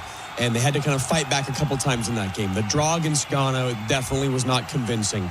So was this second 45 minutes convincing enough to make you believe that they can right the ship, they can find the answers and make a run in this tournament? I'd love to tell you yes, but no, I can't in good conscience say that. Wow. I think they've got more work to do. Landon just said it, right? When a team sits back and bunkers in, England has a hard time. If it's a straight-up game, as it was with Croatia, they can do a little bit better. But this is the recipe for playing England, and you feel like they've got a better squad. Bunker in, counterattack, restarts. That might be your strategy. Did you see enough from the attack today, especially in that second half, with the substitutes that Tuchel made from Rashford, from Saka, from Kane? Did you see enough from them to make you believe that they're going in the right direction offensively? Because defensively, again, it's a clean sheet, right? You look at the whole tournament, I mean, it's 3 games, 2 goals conceded. So maybe more confidence there. But offensively, that's where the really big skill is for England. Did those guys do enough for you? Well, Kane certainly finished an opportunity. Right. So you got to give him credit for that. And I think that's his 73rd goal for England, which puts him... and then I think it's his 12th goal in the World Cup, which puts him ahead of Lineker. So you can't count him out, no question. But he needs to get service, and he needs to find opening. And Bellingham was good on the left-hand side with the crosses that he provided. So they've got goal scorers, but it just wasn't as convincing as I was hoping it would be. And I'm sure Thomas Tuchel will address that as well. I mean, take it, move on, survive and advance. They're doing that, so that's good. They've done their part. They've won their group, so excellent. You can't argue with that. But they've got to get better for the next one. Yeah, right now you look at the situation is England as the winners of Group L will face a third-place team from one of groups E, H, I, J, or K. If they can get past that third-place game, they would go to the round of 16 to potentially face Mexico. An England-Mexico round of 16 game, I think that would be an interesting one to watch for sure. But it has just in Mexico. Yes, and it has just gone final here. Croatia has beaten Ghana by a score of 2-1. So Ghana will finish second place in Group L. Croatia will finish second place in Group L. And meanwhile, for Ghana, their fate is still to be determined. The second place team now here in Croatia will face the second place team from Group K coming up later on. Pete, the final thought from this one, I would say, would be England better in the second half, but not good enough.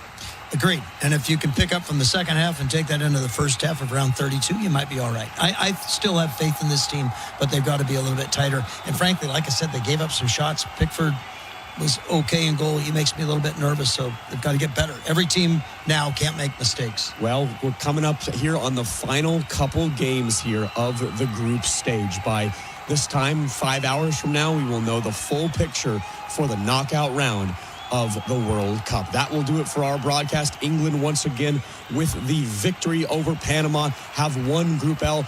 They have advanced.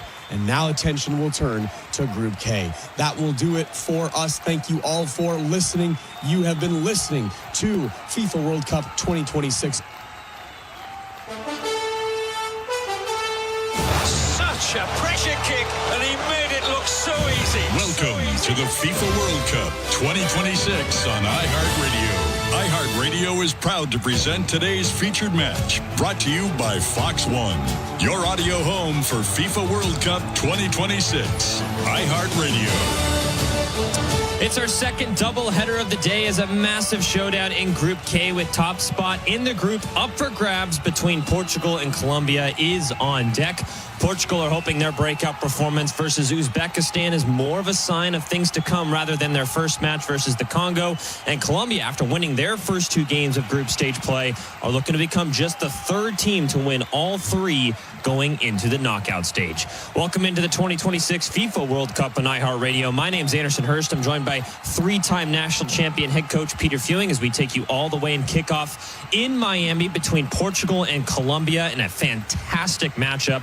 But before we preview this match, let's look at the earlier games today, starting with England winning their group stage finale versus Panama. Pete Fewing, what do you think about that one? Well, it was a little lackluster for me for England. Great to get the result, great to get the shutout. That was expected. They were expected to beat Panama. The first half, if you're looking at where the ball was being played, the heat map, it was in Panama's defensive third for the majority of the game. But at halftime, it's 0-0. They didn't get any joy or results from being in the penalty box. Crosses weren't getting to players. They weren't making any near post runs, which opens things up, in my opinion, all the time. Yeah. And it was pretty pedestrian in that get it wide. Definitely a lot more down the left-hand side, Sure. but the crosses were just floating into the space. And so it wasn't really a definitive first half for England. Second half, better, 61st minute, a terrific goal, Drew Bellingham. And it was funny, Jude Bellingham, they were wrapped up. If you see the highlight, they're wrapped in each other's arms. It's a corner kick, and he just reaches out, unbeknownst to Gutierrez, because he's facing him, and he just pokes it in the back, side foots it in the back of the net. Good goal, good from Jude. Then Jude has a very good cross from the left-hand side. Very similar in that Kane has got Andrade locked up, and he just outmuscles him and heads it into the back of the net. Good to see Kane get another goal in this, his third.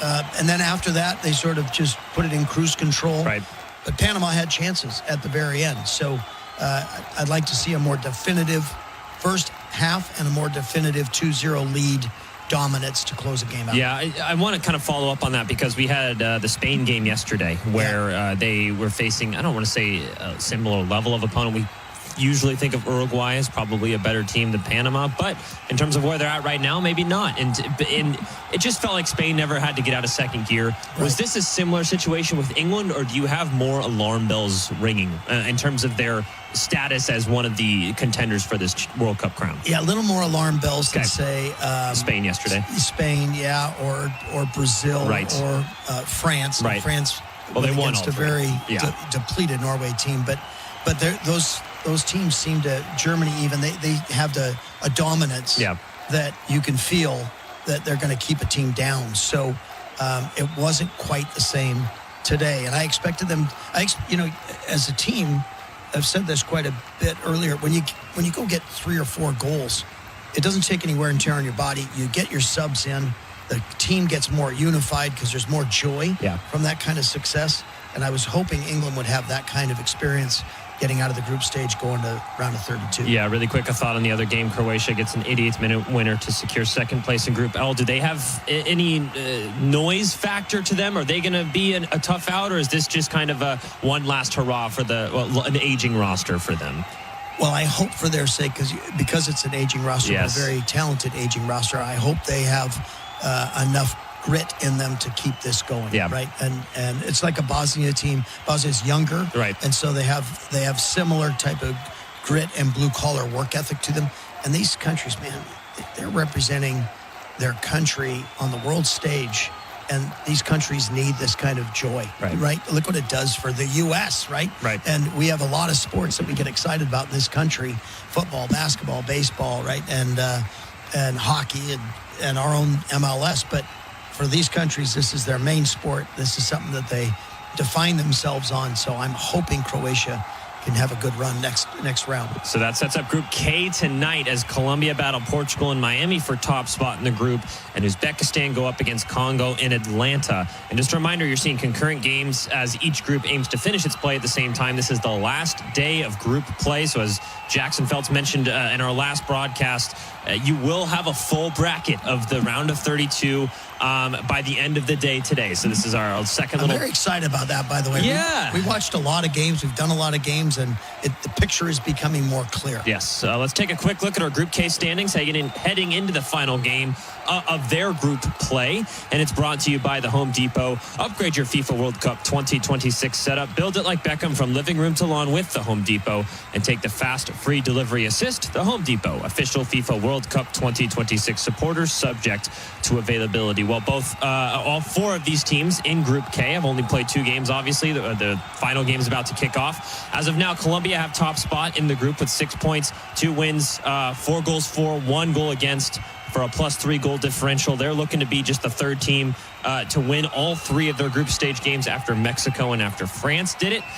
Portugal has 1 win and 1 draw after drawing to the Congo in their first game and then beating Uzbekistan in their second game. They have 4 points. The Congo in third place with 1 point as of now. They're going to need a lot of help and a result, probably a win more than anything else against Uzbekistan if they want to have any hope of qualifying as one of those third place teams. And then Uzbekistan sit in last place with 0 points. They are already eliminated. So it's just the first 3 points in this group that are up for grabs. With that, let's turn our focus to this game as we take a quick look at the lineups, and they're brought to you by Fox One. The excitement of the FIFA World Cup is now streaming live on Fox One, the official English streaming platform to catch every unforgettable moment. Fox One brings the action straight to your screen so you never miss a goal. Download Fox One and experience the FIFA World Cup live. Coach Peter Fewing, who is Colombia putting out there today? They're out with a 4-3-3. Vargas in goal. Your right back, Arias. Your center backs, Sanchez, Lacumi. Your left back, Machado. Puerta, Lerma, Arias are your 3 midfielders, and your 3 up front. Rodriguez, your captain, on the right. Cordoba in the middle. Luis Diaz on the left-hand side. Very strong team for Colombia, looking to be just the third team to win all 3 games. For Portugal, kind of breaking out in their last match versus Uzbekistan, hoping to put that first game behind them a little bit. You got Diogo Costa in goal, Nuno Mendes, Vega and Ruben Diaz, and Joao Cancelo as your back 4. A double pivot of Vitinha and Ruben Neves, a surprising addition instead of Joao Neves, which is an interesting decision from Roberto Martinez, the Portugal coach. You got a attacking midfield 3 of Joao Felix, Bruno Fernandes, and Pedro Neto, and of course your striker, your talisman, Cristiano Ronaldo is your captain up top. There's so much to discuss with this one, Coach. I mean, this is about as marquee of a matchup in the last game of group play as we have seen, with big stakes as well. It's not like one team has qualified and another team hasn't. Both of them have qualified, but they both want top spot in the group. They're both putting a strong 11 out there. What are you expecting from today's game? Yeah, full on. Everybody's given their best. We saw with France and Norway that France decided, hey, we want to put out 7 of our usual starters. Right. We'll rotate 4 subs off the bench, but we want to get the win so that we can stay in the Boston area. Norway said, we don't care. We're going to put out 10 new subs. Let's rest our guys. And rest our guys and get ready for the next round, which is what the U.S. did. Everybody has a different approach. These 2 teams seem to be playing straight up. Yes. You look on the field, Ronaldo, Fernandes, Neves, the other Neves, right? Vitinha. Yeah. And so it's a very strong lineup. And then on the other side, Diaz leading the charge for Colombia. So I like the 2 lineups. And I think momentum is a very important thing for both of these clubs. Momentum for France, not really. Yeah, they know what they're doing. They know what they are, but they did keep it. I respect that, but I think it was more about staying home, staying in one area, staying in one time zone than having to fly all over. Norway, hey, we're good. We know we're good. They've kind of taken on the personality of Holland, which I like.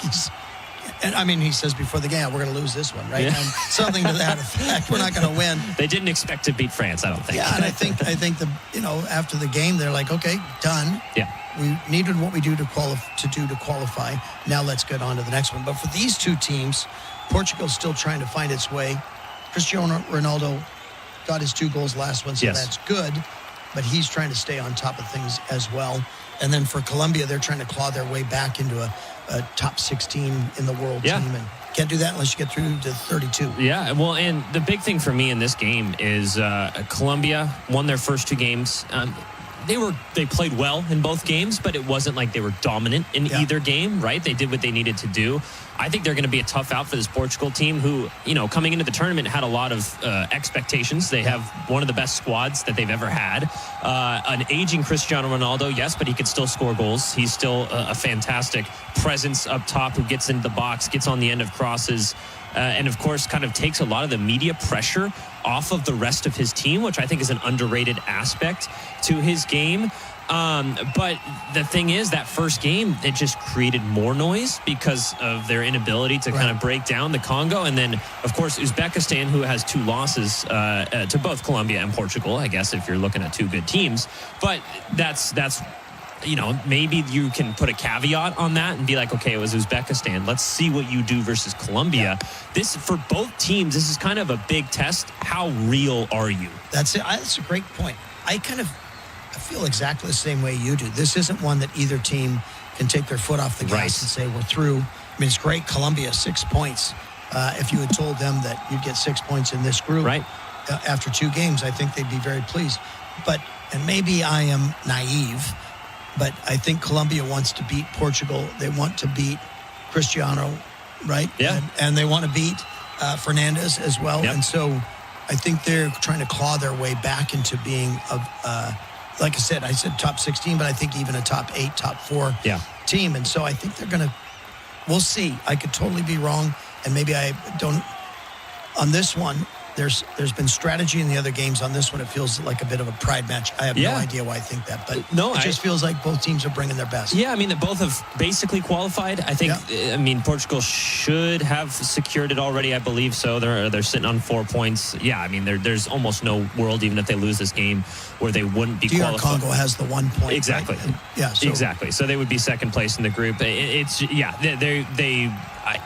Both teams are qualified, basically. This is for top spot, which is important. As you mentioned, it's about the travel. It's about where you want to be. But also, I think, like you said, it's a pride thing. Like, we want to show that we're for real in this tournament right now. And I feel like either team, if they were to come out and win, and even, honestly, even a draw for both sides, would kind of show that, hey, we played with that team. We're on this similar stage. We're getting ready for the knockout stages, and we're good to go. Let's get our players to watch coming up next.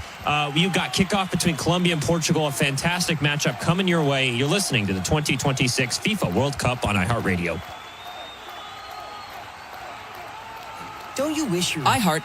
Unlock the savings at Boost Mobile and save up to $600 a year. I've been scouting these big carriers for a minute now, and I've seen them pull the same play 1,000 times. They promise you the world, then hit you with a price hike right when the game gets tight. But Boost Mobile, their $25 a month unlimited wireless plan is the most consistent player on the floor. No contracts, no price hikes. Unlock the savings today at boostmobile.com/unlock. Based on average annual single line payment of AT&T, Verizon, and T-Mobile customers compared to 12 months of the Boost Mobile unlimited wireless plan as of January 2026. For full offer details, visit boostmobile.com. For adults with Crohn's disease or ulcerative colitis symptoms, every choice matters. Tremfya offers self-injection or intravenous infusion from the start. Tremfya is administered as injections under the skin or infusions through a vein every 4 weeks, followed by injections under the skin every 4 or 8 weeks. If your doctor decides that you can self-inject Tremfya, proper training is required. Tremfya is a prescription medicine used to treat adults with moderately to severely active Crohn's disease and adults with moderately to severely active ulcerative colitis. Serious allergic reactions, increased risk of infections or lower ability to fight them, and liver problems may occur. Before treatment, get checked for infections and tuberculosis. Tell your doctor if you have an infection, flu-like symptoms, or need a vaccine. Explore what's possible. Ask your doctor about Tremfya today. Call 1-800-526-7736 to learn more, or visit tremfyaradio.com. FIFA World Cup takes the global stage from June 11th through July 19th on Fox 1, the official English streaming platform of FIFA World Cup 2026. Stream all 104 matches live and get closer to the action with a personalized viewing experience built around you. Choose up to 4 streams with multi-view, catch highlights before jumping into the action, get live stats in real time, and replay key plays instantly. Experience the FIFA World Cup live on Fox 1. Watch 3 days free. For details, visit Fox.com. Offers are subject to change. See Fox 1 for complete terms and conditions. How do you always get such good seats? I don't guess anymore. I just use SeatGeek. What do you mean? It literally shows what your view of the stage will be and says whether it's a good deal or not.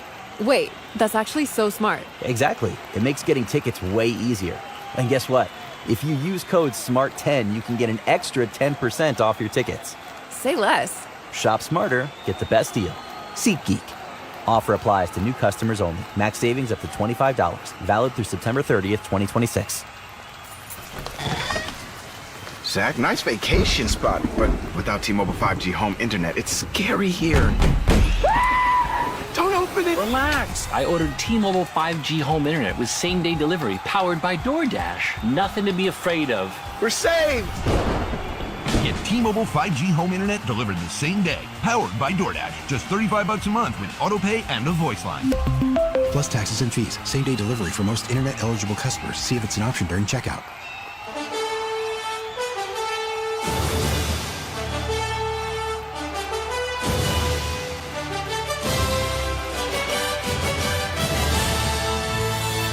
Welcome back to iHeartRadio's coverage of the 2026 FIFA World Cup. My name is Anderson Hurst. I'm joined by 3-time national champion head coach Peter Fewing. We're taking you all the way to kickoff in Miami between Colombia and Portugal. Just a fantastic matchup of two teams looking to kind of really stamp their, show that they mean for real in this tournament here. Let's get our players to watch. They're brought to you by Fox 1. The excitement of the FIFA World Cup is now streaming live on Fox 1, the official English streaming platform to catch every unforgettable moment. Fox 1 brings the action straight to your screen so you never miss a goal. Download Fox 1 and experience the FIFA World Cup live. Coach Fewing, who do you got? Well, I'm going to go with a Man U superstar, Bruno Fernandes, 21 goals now. 21 assists in the EPL. That's a record. He just had such a gritty EPL season. Oh, yeah. Hopefully that carries over. I love his age, 31. He's going to sit right underneath Ronaldo. In order for Ronaldo to get into those good spots where it's going to have to be coming from, I would say a lot of times, Bruno Fernandes playing balls in. Yeah. So he's also capable of scoring goals as well. But, it's funny. I've either gone goalkeeper or I've gone attacking player. I haven't got too many defenders. Hey, you know what? But it is about superstars doing their job, right? That make all the difference. Yeah, I think Bruno is a good shout there because I don't think Portugal have the strongest wing play. So in their creative stuff is going to have to come from the number 10, just below the striker position. We all know Ronaldo isn't necessarily the type of player anymore that's going to drop in deep and take the ball and dribble through 5-6 people. He's going to be the guy to get on the end of things. So having someone that provides that service to him is going to be very, very important. I'm looking on the Colombia side. This is the second time I've done this player in a Colombia game, but I'm looking at Luis Diaz because, they have a solid team. A lot of players know their role on this Colombia team. Good defenders, a couple good midfielders as well. James Rodriguez kind of in the twilight of his career. But in order for Colombia, if they're going to be a team that it actually does some damage in this tournament and they're going to show whether they can do that today against Portugal, they're going to need their best player, Luis Diaz, who had a fantastic season with Bayern Munich, and he's going to need to be a superstar. And I think I've been very impressed in his first couple games. He's actually been one of my favorite players in this whole tournament. He doesn't have the goals or assists to show for it, but every time he touches the ball, he's so dangerous. He can get in behind, he can cut in, he can go down the line. He's such a versatile and fantastic winger. I think if they're going to do something special today, it's going to be on the foot of Luis Diaz. So I'm interested to see kind of how he steps up to the challenge in Miami going up against Portugal today. So just so much to watch. Let's come back. Let's discuss our keys to the match. Coming up next year, you're listening to the 2026 FIFA World Cup on iHeartRadio.